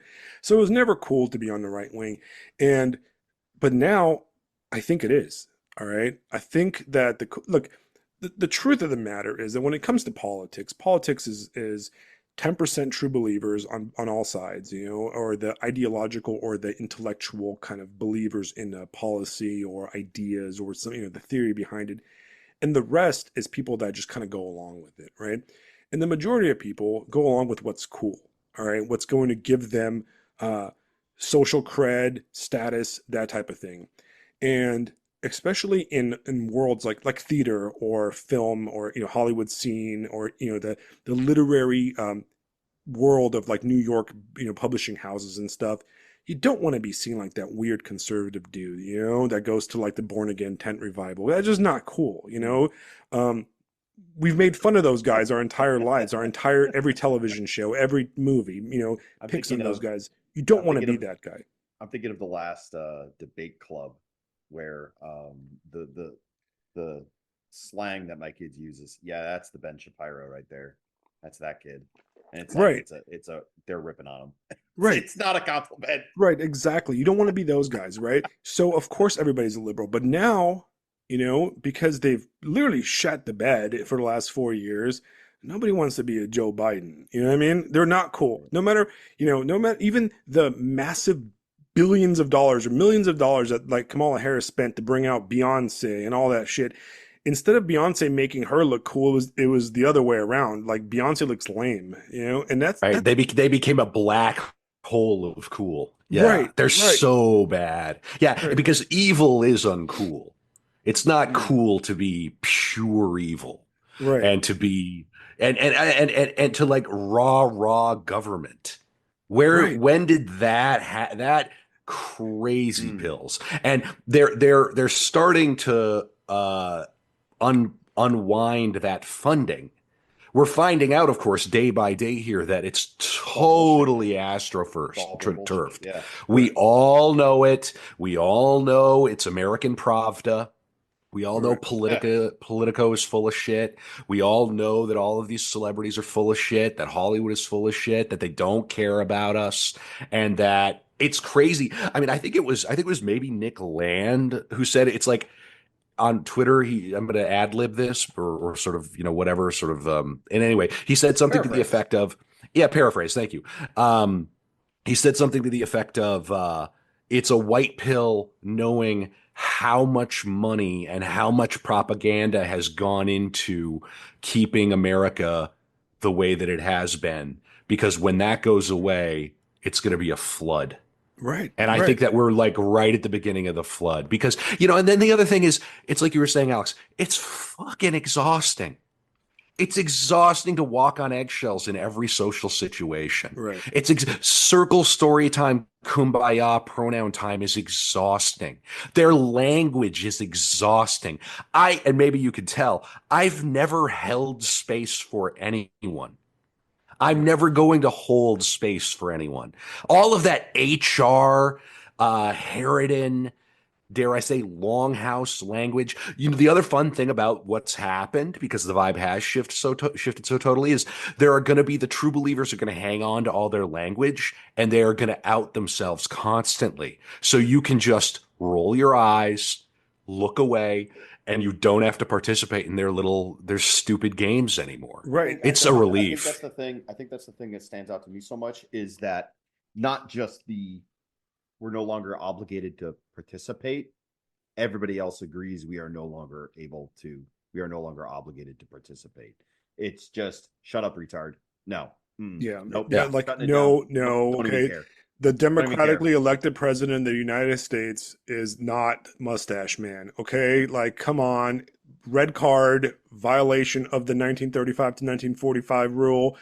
Shut up. You're getting blocked. World Nobody War wants to II, hear that making stuff. gay, Yeah. flag on the play, 10-yard penalty, first Yeah, down. nobody wants to hear that stuff anymore. It's like so freaking dull. It's like, oh, okay, we've heard it forever. Any minute now, my entire life, fascism is just around the corner. Ooh, scary fascism, Like, just shut Yeah. up, dude. Like, no, it's just not going to happen. And it doesn't even like land now that like we have a president that was already the president and it wasn't a fascism that happened. Unfortunately, I lost some friends over the first of 2016 situation, right? Where we had, I'm from Los Angeles, so I have a progressive, circle of friends that I had. And I had a very dramatic gay man as a friend. And I considered him a friend, and I still do. I'm sure he doesn't consider me a friend. But after the first election, 2016 election, he got the vapors and he went off on my wife. He's like, "How could you vote for blah?" My wife's like, "I didn't even fucking vote, dude. I don't even believe in voting, but like, whatever, right? Sure, I voted for him, right?" And he went in, he had the vapors, and it was, "Oh, I'm going to be sent to a concentration camp, and I'm going to get run over by a tank." And, and I'm like, dude, come on, man. All right. Like, come on. Like, first of all, you work for, like, just shut up, dude. Like, and I remember going like, how dare you like accuse me of being like, first of all, if whatever I voted for became a fascist government, I'd be the first one to hide you in my basement. You know what I mean? Right? Like, I will rebel against whatever side is the bad guys, period, right? But please don't stop with the vapors and the hyperbole and all this nonsense, because 4 years passed and there was no concentration camps for anybody. You know what I mean? Like, there was no train cars, throwing gay people. Just shut up, like, just come on now. You know what I mean? And not to mention when you Yeah. have these huge media guys and these huge actors and stuff, these big name people, right? In the spotlight, they're talking all this mess, and they're saying something that if they actually lived in a fascist kind of world, or even like an Eastern European world, like where I lived. I grew up in Eastern Europe, right? I lived there until I was Yeah. 7 under Ceausescu, right? If you said 1/100th of the nonsense that these guys said about the leader, if they said that about Ceausescu, like by the time you hit enter on your Twitter post, you'd have the Securitate showing up at your door and disappearing your ass into some dungeon for the rest of your life, and your neighbors would pretend they never even knew you. So shut the fuck up with the vapors. You know what I mean? Like, It's ridiculous. It's ridiculous on so many different levels, and it has it. I would talk a lot less about this stuff, and I know it rubs some people the wrong way and everything. And they don't want their arts and culture podcaster to have an opinion, right? How dare But the you, reason sir? I talk about it is that it's because it has made the art suck. And it's also like affected my career, like directly, materially. I know it has. I've heard from different people on the inside. I'm associate, I know people who are like in very highly placed positions within this. Tends to be a lot of Gen X guys who kind of like last chopper out of Nam got their careers going before everything went crazy. And then yeah, I sort of feel like coming out of my MFA, we were right on the cusp, right on the edge. 2012, 2013 is when everything started to go real batshit nuts, where all the stuff that I had been hearing in grad school 5 years later was in the mainstream, because that's how they work. They did their long march through the institutions.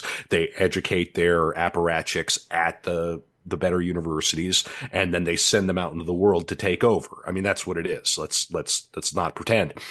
right. And a lot of these people don't even know they're doing it, right?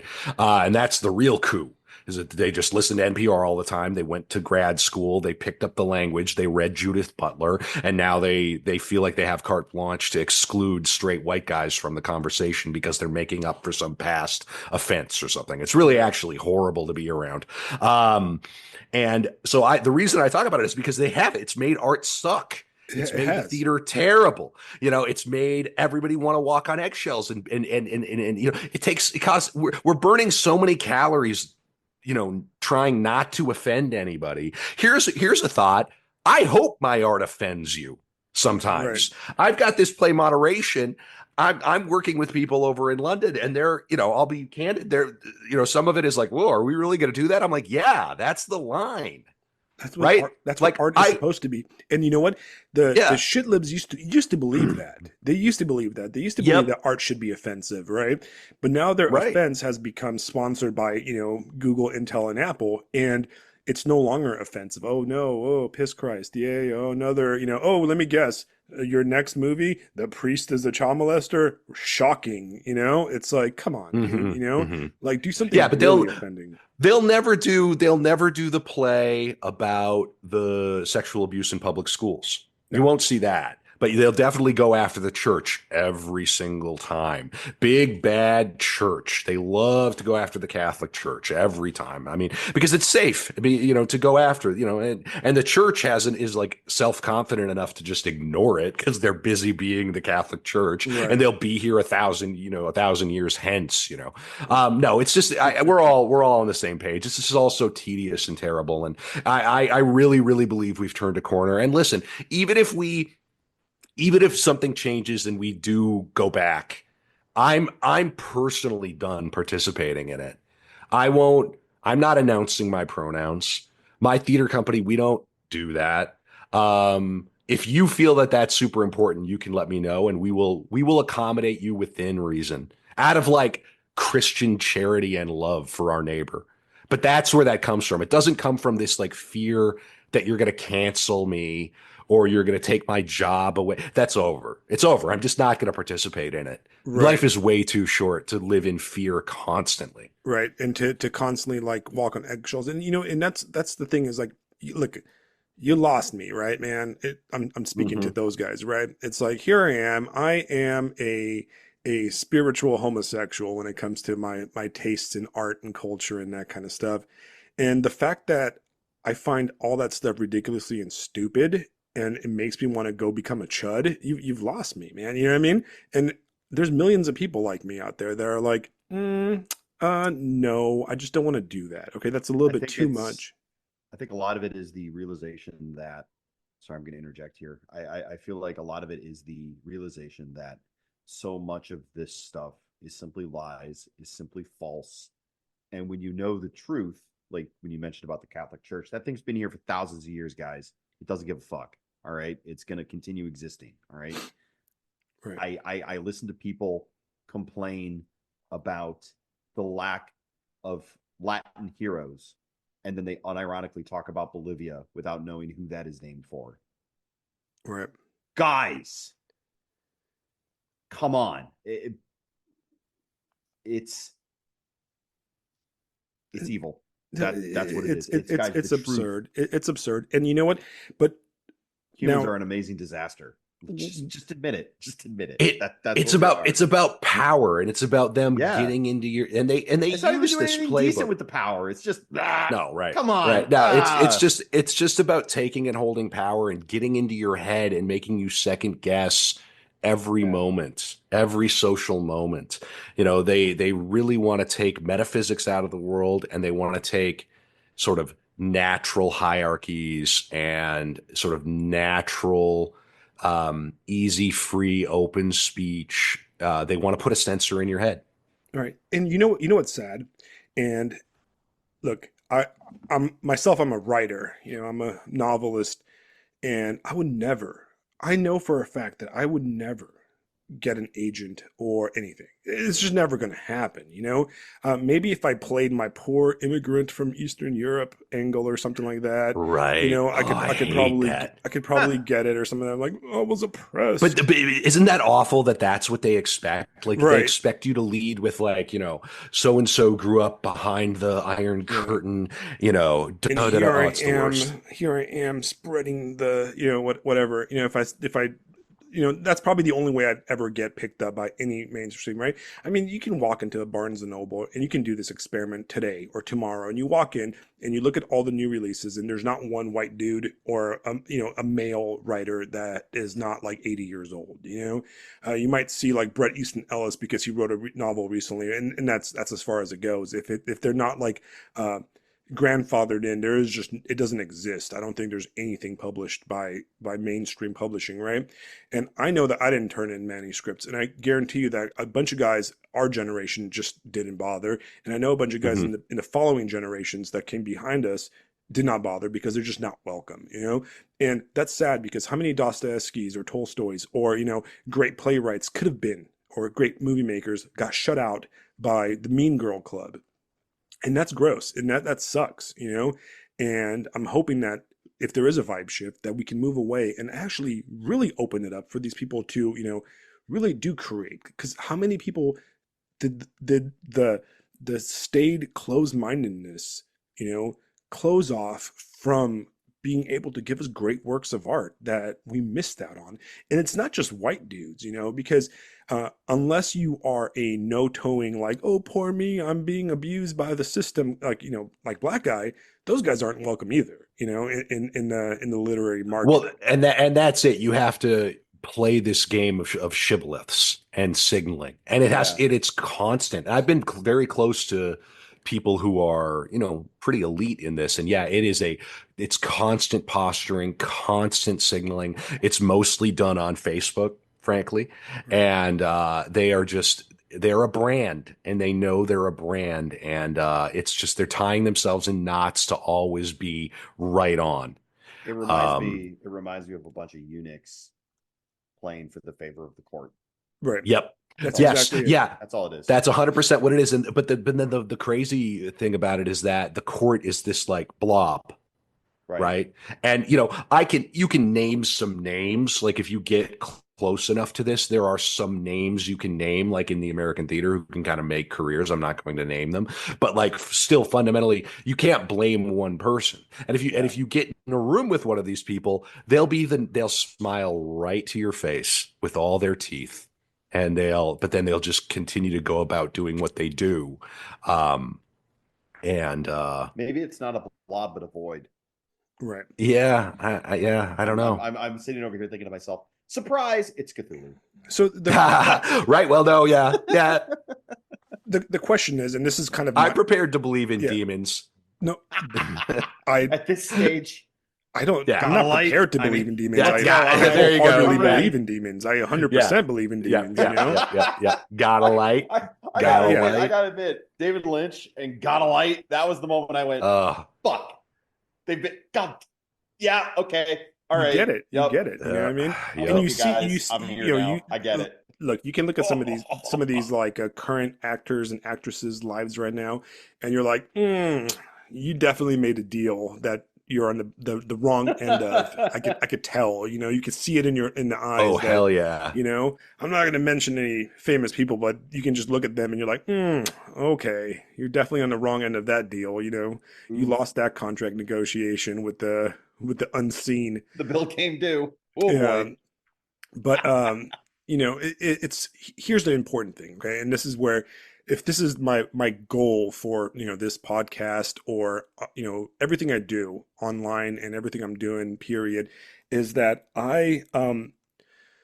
it's very important. Okay, yes, we kind of won, right? We kind of won one election, right? And like I said, I'm not a MAGA dude to begin with. I'm kind of neutral on that kind of stuff. Politics is very boring to me, but we did win, right? There is a beginning of a change, but we won a battle, a skirmish, okay? We did not rout the enemy, and we cannot rout the enemy because the real battlefield is cultural, not political. All right, because none of the politics matter unless it affects the culture downstream, and well, politics is downstream of culture. And what I think that we have to avoid doing right now is, there is a bunch of people on the right, or you know, on the podcast circuits and that kind of stuff, whose entire career is about bitching about stuff, right?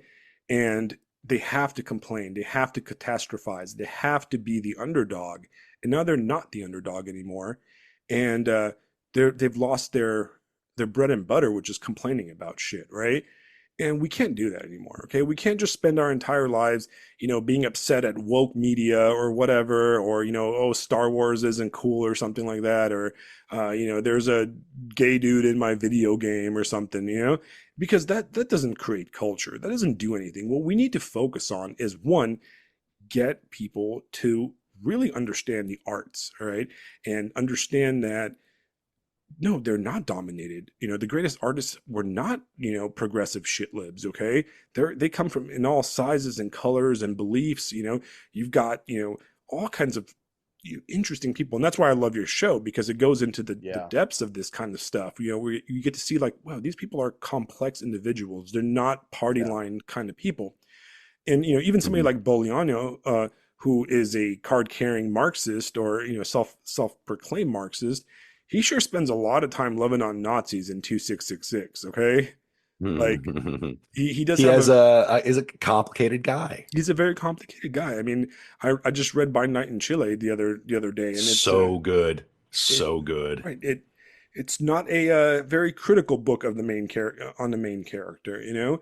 And you know, you have a lot of these things where we have to get the next generation into the arts and culture, and we have to support the art and culture of the people that are making stuff outside the, you know, outside the you know, we have to be in the same way those guys in Paris at the turn of the century, they rejected the mainstream academic painting, and they initiated, you know, the modern art movement, you know, with the guys, the impressionists, and then, you know, the cubists and the symbolists. They were basically all outside the schools. They were outside the Academy of the Arts in Paris, you know, and they did that stuff on their own by hosting their own what do you call it, salons, and their own salons, and their own art shows and that type of thing. We need to do that. All right. We need to be able to use the power of our voices to share and to promote and to, you know, do that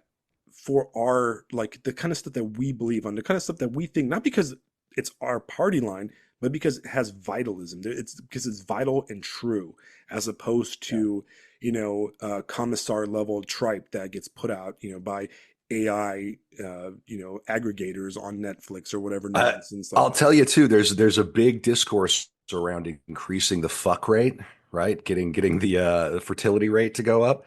If we make better art, it will happen. I believe that. Absolutely, right.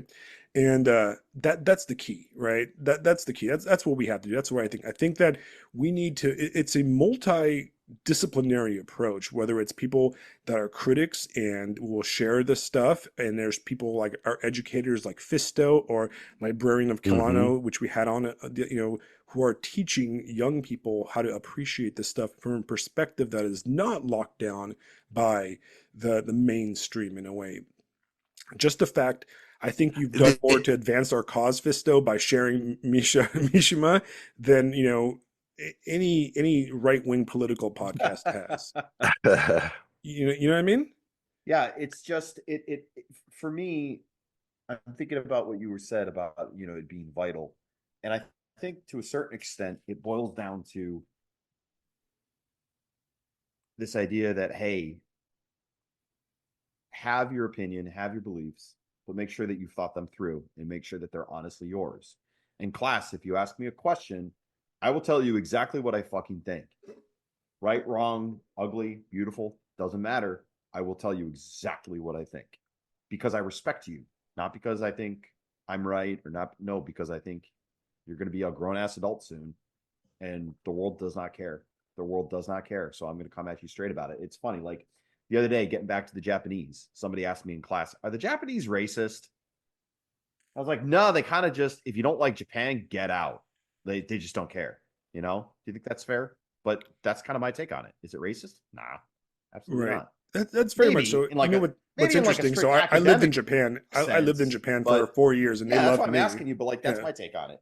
yeah. The Japanese are very interesting because are they racist? As a whole, they're a lot more racist than Americans. But I will tell you like that. I will tell you this, and maybe Kevin, because you've done some traveling yourself. I know you lived in England for a while.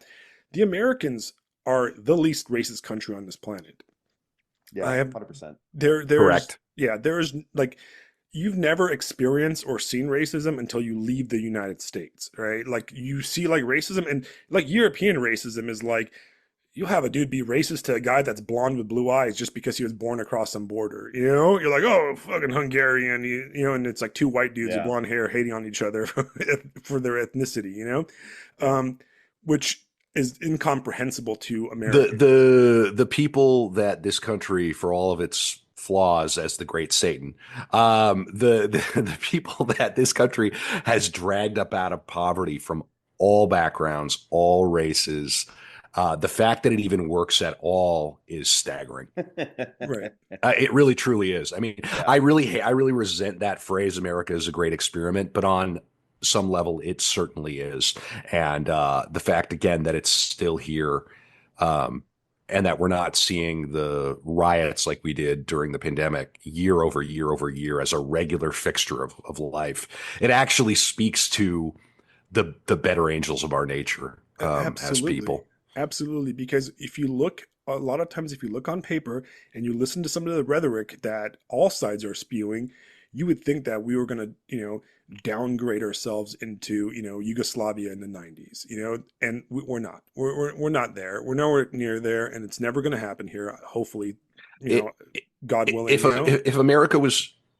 if America was truly racist, Asian Americans wouldn't have a median income of 30 to 40% higher than like white Americans. Right. It Right. just it just would not happen. Like if this structural institutional racism they were talking about was as entrenched as they say, that simply could not have happened. But Right. there it is. It's staring you right in the face. Right. And like I said, I lived in Japan for 4 years, and the Japanese are some of the most welcoming people I've ever experienced. Right. They Yeah. love, like, for example, like they love it when you try to speak Japanese, when you take a direct interest in their culture. If you show the slightest bit of interest in Japanese culture, and I'm not talking about weeb anime stuff, I'm talking about like real Japanese culture, and they will sit Yeah. there and they'll bring you a kimono and they'll dress you and they'll do everything to you. And Mm. in the neighborhood You're I lived. Shinto now. Yeah, Bam. basically, they will do everything. Like they'll let you go on their Yeah. parades because they love parades. They're always doing parades. They're always taking their shrine. They're always doing like religious parades where they take their local neighborhood shrines and they like walk them around and stuff, and they get drunk on sake while they're doing that.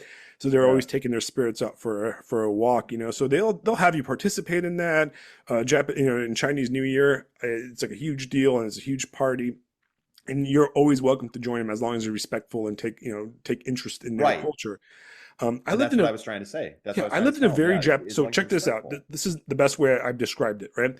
I lived in a very Yeah. Japanese neighborhood, right? I was my wife and I were the only Americans, the only non-Japanese that lived in our neighborhood. And we chose that Ooh. on purpose. We were like, I want to live in the most. When we got our agent that found our house, I was like, hey man, I want to live as far away from freaking foreigners as possible. All right, I want to be the guy. I want this to be my fiefdom, my samurai fiefdom away from other Americans or the French, because there's French all over Japan. The Japanese are Francophile, files, right? They love French everything. So you got a bunch of French dudes walking around Tokyo all day. Um, but I wanted to live in like away from like the expatriate kind of neighborhoods. And a friend of mine asked me, he's like, so, do you like living around all the Japanese people? I'm like, yeah, they're very awesome. They're nice. They're always bringing us presents. There was this old Japanese guy that used to walk by our house every single day, and he would bring my wife a jar of sake every single day, and they would sit there on the Ooh, patio wow. drinking it. The two of them would sit there and drinking it together. He's like 80 years old, and he loved my wife. Now, my wife is a redhead, so the Japanese find redheads interesting, like we all do.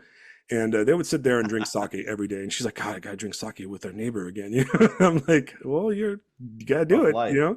That's Yeah, right. you're an ambassador for us, right? Cultural exchange. But I would tell my friend, I'm like, listen, our neighbors love us, but if you move next door to us, they would no longer love us, right? Because one American couple living in their neighborhood is awesome. Two American couples living in their neighborhood is a freaking invasion. Yeah. And That's a great way to put it. That's the key, Great way right? to put it. As soon as there was three American couples living in their neighborhood, now they don't like it anymore, and we would not be cool. They're We would not bombing be Pearl cool Harbor with this. again. Let's go. Right, and Oh man, yeah, no, and I say that in all seriousness because it's Yeah. like you have That makes sense. it's like limited. It's like, hey, you're welcome, and you're a guest, but I don't want your whole family coming here. You know what I mean? Yeah. I don't want everybody coming Right. here. And it's interesting how that's really the truth. That's the truth in almost every country except the United States. And I mean, I don't even want to get into the immigration stuff from an immigrant perspective of mine, but it's different. Americans are truly the most welcoming people, and if anybody tells you otherwise, you know that individual has not traveled around the world. All right, it hasn't been anywhere. right. Well, and they have Agreed. an agenda too. They It's have an about grabbing agenda, power. yeah. It's about grabbing power, making certain groups feel guilty, and then putting themselves in a position where they wear the mantle of authority. They know better. They always want something on the other end of that. Right. Yeah. Yeah, it's unbelievable. Now, Kevin, so I wanted to go back to Art of Darkness real fast. Okay. What is your favorite episode, all right, out of yours, the ones you've done? Like, which one of the episodes you've done that, like, I don't know, I guess surprised you, or, you're like, oh, I didn't really know much about this dude or woman, and then you're like, okay, now I like this guy a lot. Which one would you say? Oh boy. I'm gonna just sort of peruse. The first one that pops into my mind that I was really impressed with was when Brad did Hieronymus Bosch, because that was a tough episode for him to do. There's really no consensus biography of Bosch, and so what Brad did was kind of like a Rashomon thing where he took 3 or 4 sort of, he had the general sketch of the bio, and then he broke down Bosch's life, his maybe life, by using the paintings. And I just thought he did such a bang up job there, because the easiest type of Art of Darkness episode to do, not that they're ever easy, but the easiest one to do is one where there's a modern biography of a fairly contemporary person, and there's a ton of written material about them, for example, or by them. For example, Hunter S. Thompson, that's going to be a fairly easy episode to do. There's no end of ink has been spilled about and by Hunter S. Thompson. I actually had a friend DM me and send me a copy of the book that his son wrote about him, which I had never read. So that's going to be like a pretty low lift relative to like what Brad did with Bosch. Another good example is Brad did an episode on James Hampton, who is this crazy outsider artist who did one piece of art made entirely out of trash, and it's I'm gonna go look up the name. Are you familiar with this? Yes, he was part of the Warhol kind of crew for, or in kind of in the same area. No. This guy, no, sorry, this guy I'm was a thinking of complete outsider. He was like, Basquiat. That yeah, you're thinking Basquiat. about Basquiat. Basquiat, yeah. Yeah. We got to do Basquiat at some point. But no, this guy made one piece of art. It is called The Throne of the Third Heaven of the Nation's Millennium General Assembly. It's insane. You should go and just like look it The up right title of now. that And is it's like, it's crazy. The guy was what is a it again? religious. It's called. Look it up right. You Yeah, could look it up. It's called The Throne of the Third Heaven of the Nation's Millennium General Assembly, got and it. it's this like epic piece Holy, of folk art, and that's all trash that he picked up on the streets of Washington D.C. Okay, that's Okay, but wild. so It looks like a Thai temple almost. yeah, yeah, it's surreal. So that's that's just incredible. another incredible, just another great example. Personally, I got a ton out of doing Dante, Right. and Those are good episodes. I finally doing Dante. I finally reached that point where I was like, oh, I see how people devote their entire lives to studying the Divine Comedy. I Right. get it now. I did not get it before, and it was just so moving. And yeah, so those are just a few. Right. Well, me as a Romanian nationalist, I like the fact that you covered one of our people. You did Chioran, and that was a dark, depressing episode. Like he's a miserable Yeah. bastard. Oh Um, yeah, he was he used the character with his bicycle and yeah. living up in an attic and He's yeah, like, oh, what a I'm just character. gonna be the most nihilistic bastard ever. But that whole era was interesting. You had him and Mitch Eliade, and then you had Camus all hanging out there, and of course, probably the darkest of them is what's his name, Celine, which I'm sure you guys will eventually do, and that's one where Mm. because that guy was a Nazi, like he was he Yeah. was such a Nazi, like the Nazis were like, yo, calm the fuck down with this, they're like, I want to. Sorry, I'm completely lost in Mr. Hampton's throne of the third heaven. Isn't it Um, crazy? man, no, look, I want to hit you guys with something real quick.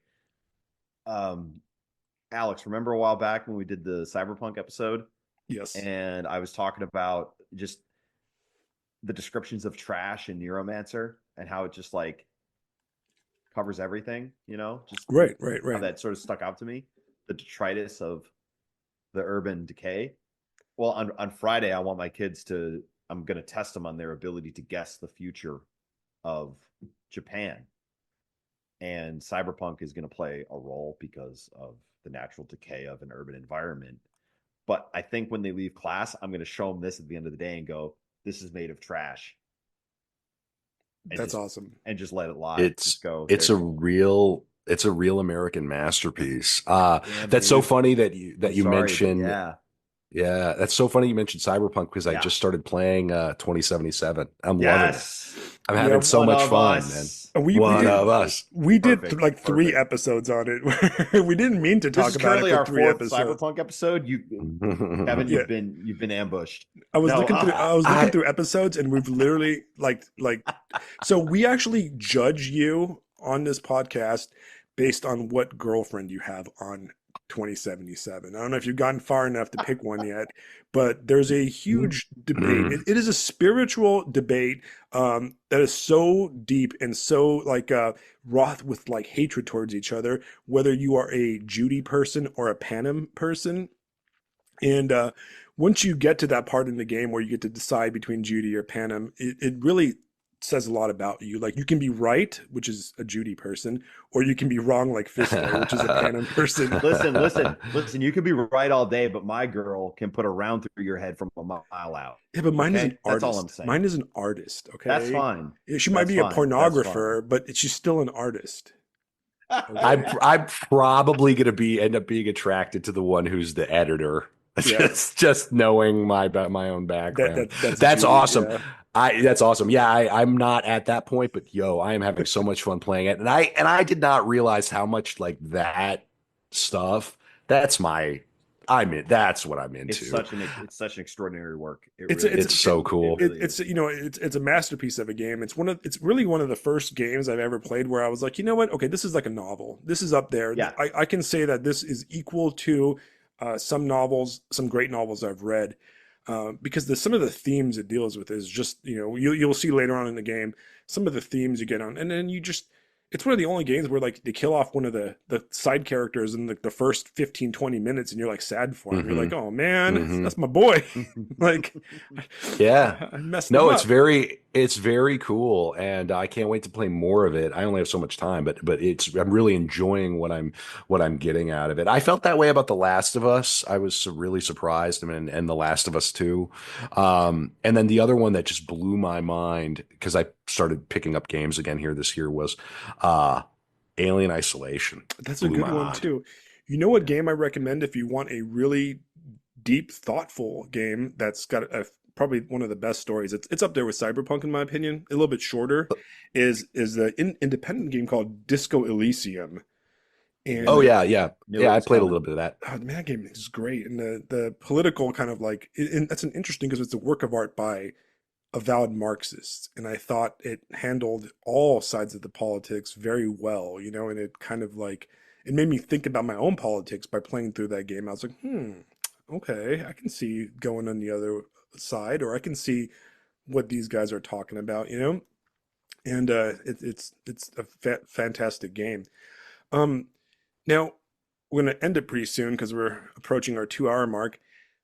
Kevin, what like I like to ask everybody that comes on the show, what are you reading right now? Are you reading anything or watching any good movies, or did you see Nosferatu? Did you see that movie? I did. I went and saw Nosferatu at the Lagoon Cinema here in Uptown Minneapolis, which has seen better days. And the cinema was almost empty.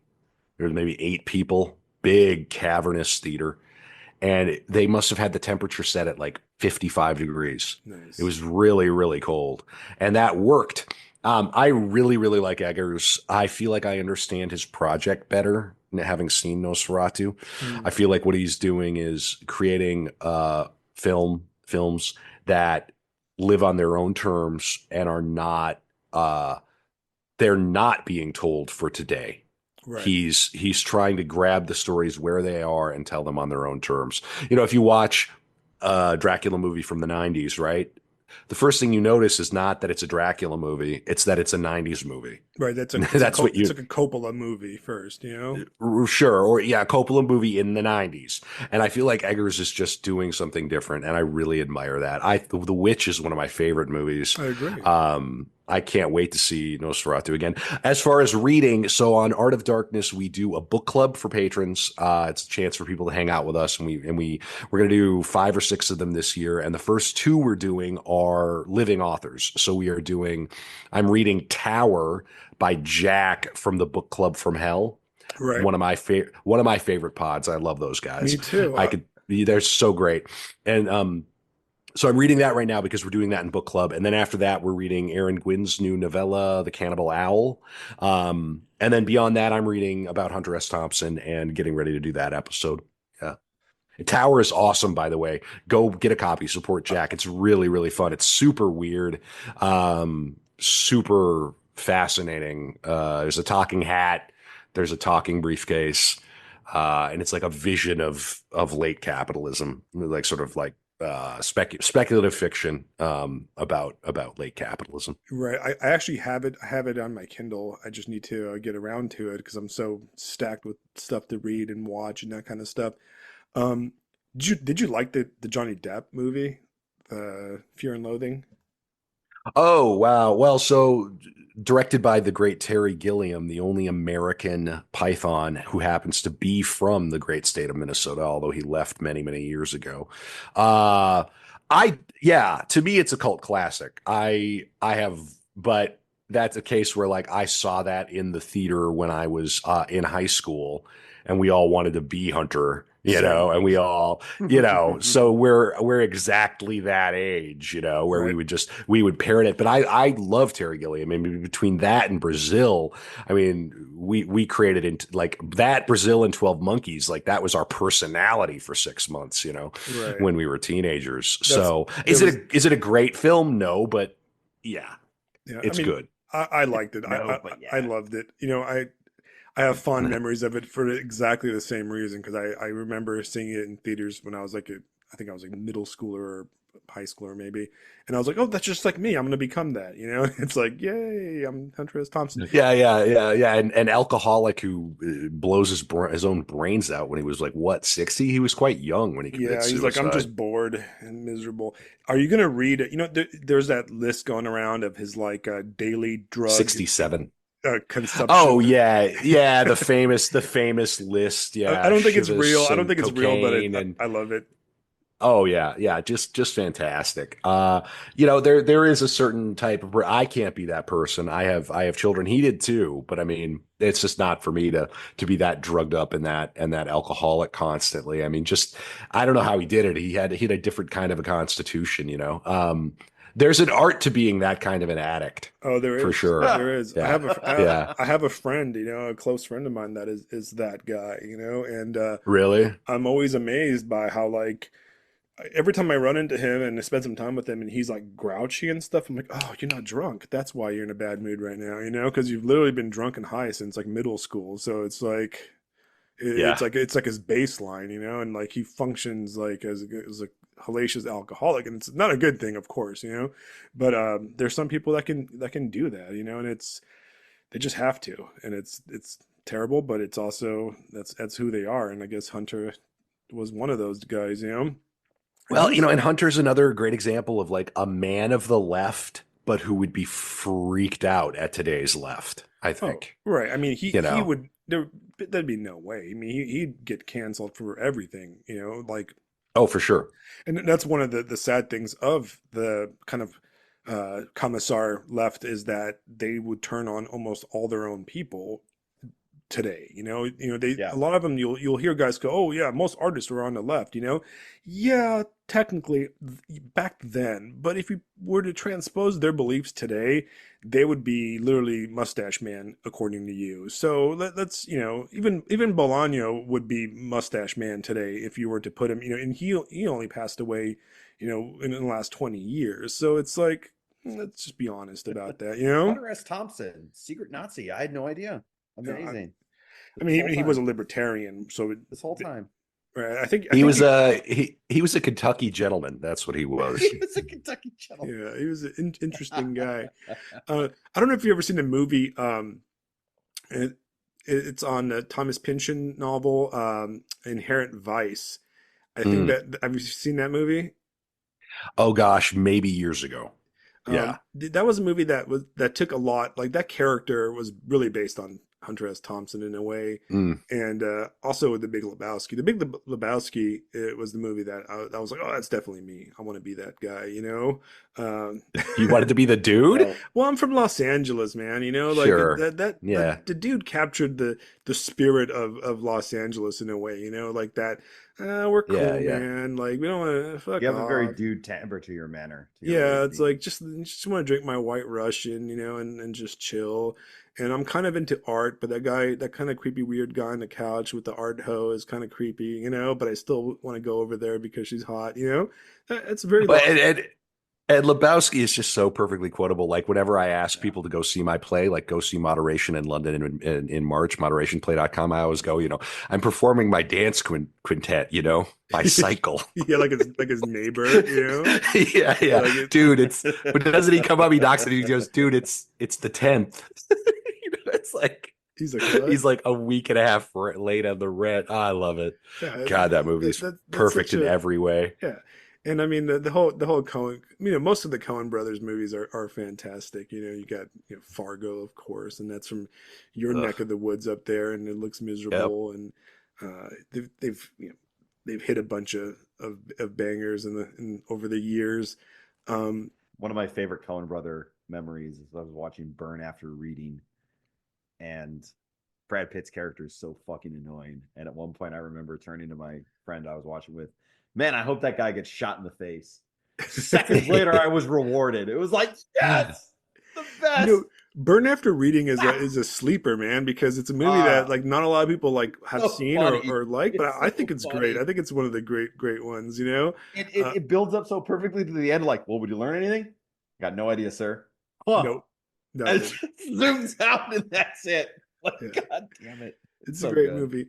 All right, guys. I think we're going to call it a night. It was wonderful having you on, Kevin. Thanks for having me. For all the listeners, man, I know I can't ask you guys to fly out to London to see Kevin's play, but if you can, freaking do it. Absolutely. Get out there. Take pictures. You'll come on the podcast. It'll be great. I know we do have some listeners in England, so if you're in England, go ahead and, I don't know, take one of those double-decker buses out there and go check it out, or fly on your Harry Potter. Go fly in your phone booth or whatever. Yeah, or your broom or whatever. Doctor Who your way over to the play. Yeah. And make sure you eat your sausage and mash for breakfast, or whatever you guys eat over there. And beans. They eat beans for breakfast. They do. They do eat beans for breakfast, And it's funny because if you travel through a lot of Southeast Asia and former British colonies or places, they also eat beans for breakfast. Like Hong Kong is all about beans for breakfast too. And it's just like, I'm gonna go ahead and I'm muzzle loading my musket right now. So my cousin lives in England, and she just kind of ended up there due to marriage and stuff. And she flies to Bucharest all the time, and every time she goes to Bucharest, she's always like, I just came here to eat food. Like I just hopped on a plane because I gotta have non-British food, And it's funny because it's like, I'm like, is it that bad? I've never been to England, and she's like, is that like? She's like, yeah, it's not the best, But they got kebabs now, right? So it's all a perfect country now. All good now. No. But yeah, so if you're out there, go ahead and check out the play. If it ever comes to New York, which I hope it does, I will drive up there because South Carolina is only a few hours away from New York. I'll be there. If you ever want to do a play in Savannah, that's the spot right there, Kevin. Savannah is my favorite city in the country. Ooh, there we go. That's not too far from me. Yeah, and all right. I live like 15 minutes away from Savannah, so that's where it's at. But most importantly, Kevin is the co-host of The Art of Darkness, in my opinion, the best podcast on the interwebs right now. I've listened to, I believe, almost every single episode of Art of Darkness. You can go back to the beginning. I've listened to almost every single one. I've skipped one or two for, I don't know, not any particular reason. Maybe I just forgot to read any. But the latest episode that should be coming out for general audiences is on Coco Chanel, the fashion designer. And you just did one on Marshall McLuhan, which was fantastic also. And season 5 just started, but you have like 200 episodes to listen to, and that's not even. Oh, it's crazy. Yeah. There's a lot. And the key is those 80 core episodes, right? And if you get into the core episodes, you're gonna like the dark rooms. The guests we have on, really, really fun. And if you like the show, support the show too. With this turnover, we had some people jump ship. I think some people are going to come back, but definitely give it a try. And, hopefully you like it as much as Alex does. Right. And you know what? That's actually, I wanted to ask you, what is the best way to support the show? Is it through Patreon or Substack? Okay. Patreon is your Patreon and Substack, you get the exact same thing. We have, so some people prefer Substack, but the majority of people are on Patreon. It's real easy. Patreon.com/Art of Dark Pod. Right. And that's why I throw you money. Yeah. And we appreciate that. I mean, really, it really goes a long way. I mean, and it's sort of a putting your money where your mouth is thing, where it's like everybody on the internet talks about supporting independent artists, support media that's not regime media, support this, and then it's like crickets when you ask for actual and it's like, please, if you're listening to the show, chuck in $5 a month. It doesn't cost, it's a coffee. Right. And you know what? Like, if you are not supporting, one or two podcasts, you're not doing this kind of stuff, I hate you. No, because you know what? You are officially one of the things he dislikes. Yeah, okay? Yeah, which are pretty much everything, right? I dislike most things, and the fact that I like Art of Darkness means that it's good, because that's my critical opinion. It's like, I'm a hater. I hate all sorts of things. Alex doesn't even like me, guys. Yeah, I don't. Okay? I don't. And I'm a Like, co-host. Yeah. yeah, All right. I'm Yeah. just like, Tells you God, that. damn, annoying all the time, and he's always late by like a minute and stuff. I How mean, you're not dare you? wrong. I'm not going to deny anything you say. Yeah. It's all But true. seriously, you can't be whining about the culture and the scene when you're not you're not putting your money where your mouth is, you know? And there's fantastic podcasts out there. Art of Darkness, there's local playwrights you should support. You should be out there. You know, you should be, Hmm. giving that money, because I would rather my $5 go to you guys monthly than fucking Netflix, which is just puts out the same old AI slop over and over and over. I mean, Slop. look, I have a Max subscription, right? And it's like it went up like to 20 freaking dollars, and now there's commercials on the damn thing, And I'm like, what? Like, Yeah. what? It And feels like everything is a bait and switch, doesn't it? right. In that culture, it really annoys me. I want to say too, thank you for having me on, guys. Everything's at artofdarkpod.com. Really appreciate it. We'll have you guys come on sometime and do a dark room, for Yeah. sure. The darkest of Our rooms. Dan, yeah, Alex, if you want to email about that, or I can email you too, we'll figure it out. Yeah, It'd be like maybe absolutely. we do something in the summer. But That'd be a we hoot. definitely should do that. So think about one of the core episodes that you guys want to talk about. Like if you want to talk about Mishima for 90 minutes, Ooh. let's do that in like May Ooh. or June. Yeah, yeah, Right. yeah. Yeah, Well, that we are that might be Mishima the vibe. appreciators. I'm a if you covered Yeah. one of my Romanian people, so I can talk about his life. Sure. That's like a standard educational thing in our culture.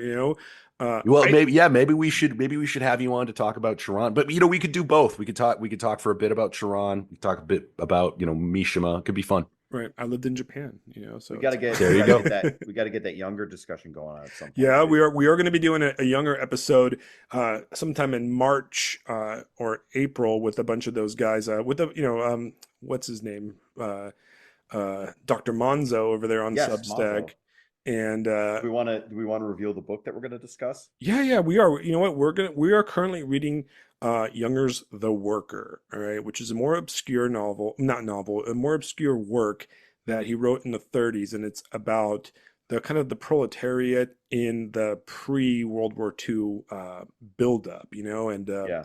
and it's a very interesting book. It doesn't get mentioned a lot, but that's what we're going to be talking about, and it's fascinating. I'm actually rereading the entire Younger over right now because I need to re-educate myself on Younger isms. But so I got to reread. I got to And read. I'm hardly into it all that deep, and it's already kicking my ass. Yeah, it's one that's a little bit it's a little I bit love it. tougher. Yeah, that's not a complaint, but Yeah, it's definitely a step up from the Forest Passage, to be honest. But yeah. it's really good, and we're going to be talking about that, and we're probably we're going to start doing a lot more focused episodes on that type of stuff. But once again, if you're a fan of our podcast, go ahead and throw us some money because we definitely need it. We got to All buy the money. we've got to buy those microphones and stuff. We are Yeah, going to be right. doing a lot more exclusive episodes that are going to be behind the paywall. All our interview discussions, weekly episodes are going to be free. Okay, they're going to be free on Substack because we like you guys to listen to us. But we're going to be doing more focused episodes on movie reviews, book discussions, and that kind of stuff that will be behind a paywall. Even some guests where we talk about specifically a certain topic is going to be behind a paywall. And that's really not because we want to sell a product, but because we want to give something back to people that throw us money. That's kind of what the whole point of that is. But the core episodes, to use a term you guys use on Art of Darkness, the main episodes, which is what we're doing right now, is always going to be out in the open and free. Okay, we're not going to put them behind a paywall ever. So yeah, thanks a lot, guys. Like, share, go ahead and follow Kevin. Let's go. He's an Xer, he's a Twitter guy. He's got that account. He's shit posting on there. I don't know. Yeah. Have you jumped on Substack yet? Have you? I have a Substack. I'm not very active with it. The best way to follow me is on Twitter. And if it's not for you, you can still listen to Art of Darkness. I sometimes get a little voluble on Twitter, but if you really just like what I do on Art of Darkness, that's good enough. Right. Well, Yeah. I want to extend our invitation to the official. We like to call our domain and Substack the Shire. So we have the Shire Stack, Shire right? Stack. Yes, sir. We are vile evil hobbits that live in the idyllic Shire of Substack. Our weed is unmatched. Yeah, and basically what we really do is we just call people retarded all the time, right? We are gatekeepers of Substack. Okay, if you come on, we throw out violations, red cards, and then we call you retarded if you do anything that we don't like. It's very much a post scouring Shire. Yeah, right? We've been out there, we've come back, we went, the fuck is this shit, and we just cleaned it up, and that's it. Yeah, we do have the official 1935, 1942, 1945 rule. If you compare anything to that era, strict ban. Instant. Nothing happened in that period. Nothing happened. It didn't exist. We don't talk about it. Yeah. Oh my lord. Talk about something else, bro. Literally talk about anything else. Yeah, but yeah. Anyways, Kevin, welcome. I'm glad you're on. You came on. I've been excited about this episode for a while. I'm so glad, dude. Yeah, that's great. It's really cool. Yeah. Very informative. Now I got to get Abby on nice here to get so to I know can you. have the trifecta. You got Brad and got Kevin. Yeah. See, I mean, we're not hard to find. Just email me artofdarkpod@gmail.com, and we got to line up that episode later this year, and then I bet you could probably get Abby to come on too. Yeah. Well, I'm gonna listen to more episodes by her first. So Stuff, See, you gotta feel her out. No, I just gotta have stuff to ask her because she's got Coco Chanel. That was a banger. I'm very happy with it. I thought it was great. Like, I loved it. And she did the Bolano episode, which was I became a hardcore Bolano fan. I read everything by him after listening to that episode. I read Savage Detectives and 266 back to back, and then I read all his stuff. I got Cowboy Grays. I became a Bolano fan. Basically, an infrarealist is what I became. I even wrote a manifesto after that. So we love a good manifesto on Art of Darkness. It's one of our favorite things. I am a manifesto appreciator myself, so I wrote one, for this podcast, but I haven't shared it yet. Anyways, thank you, Kevin. Fisto, good night. Don't get lost out in the swamp. Watch out for the boo hags. Kevin, don't freeze to death up in the great north out there. Be careful with the upcoming American-Canadian war. What's going to happen? You're on the front lines of that. We're locked and loaded. And then all you listeners, thank you for listening. Please share, like, and discuss this episode, and good night.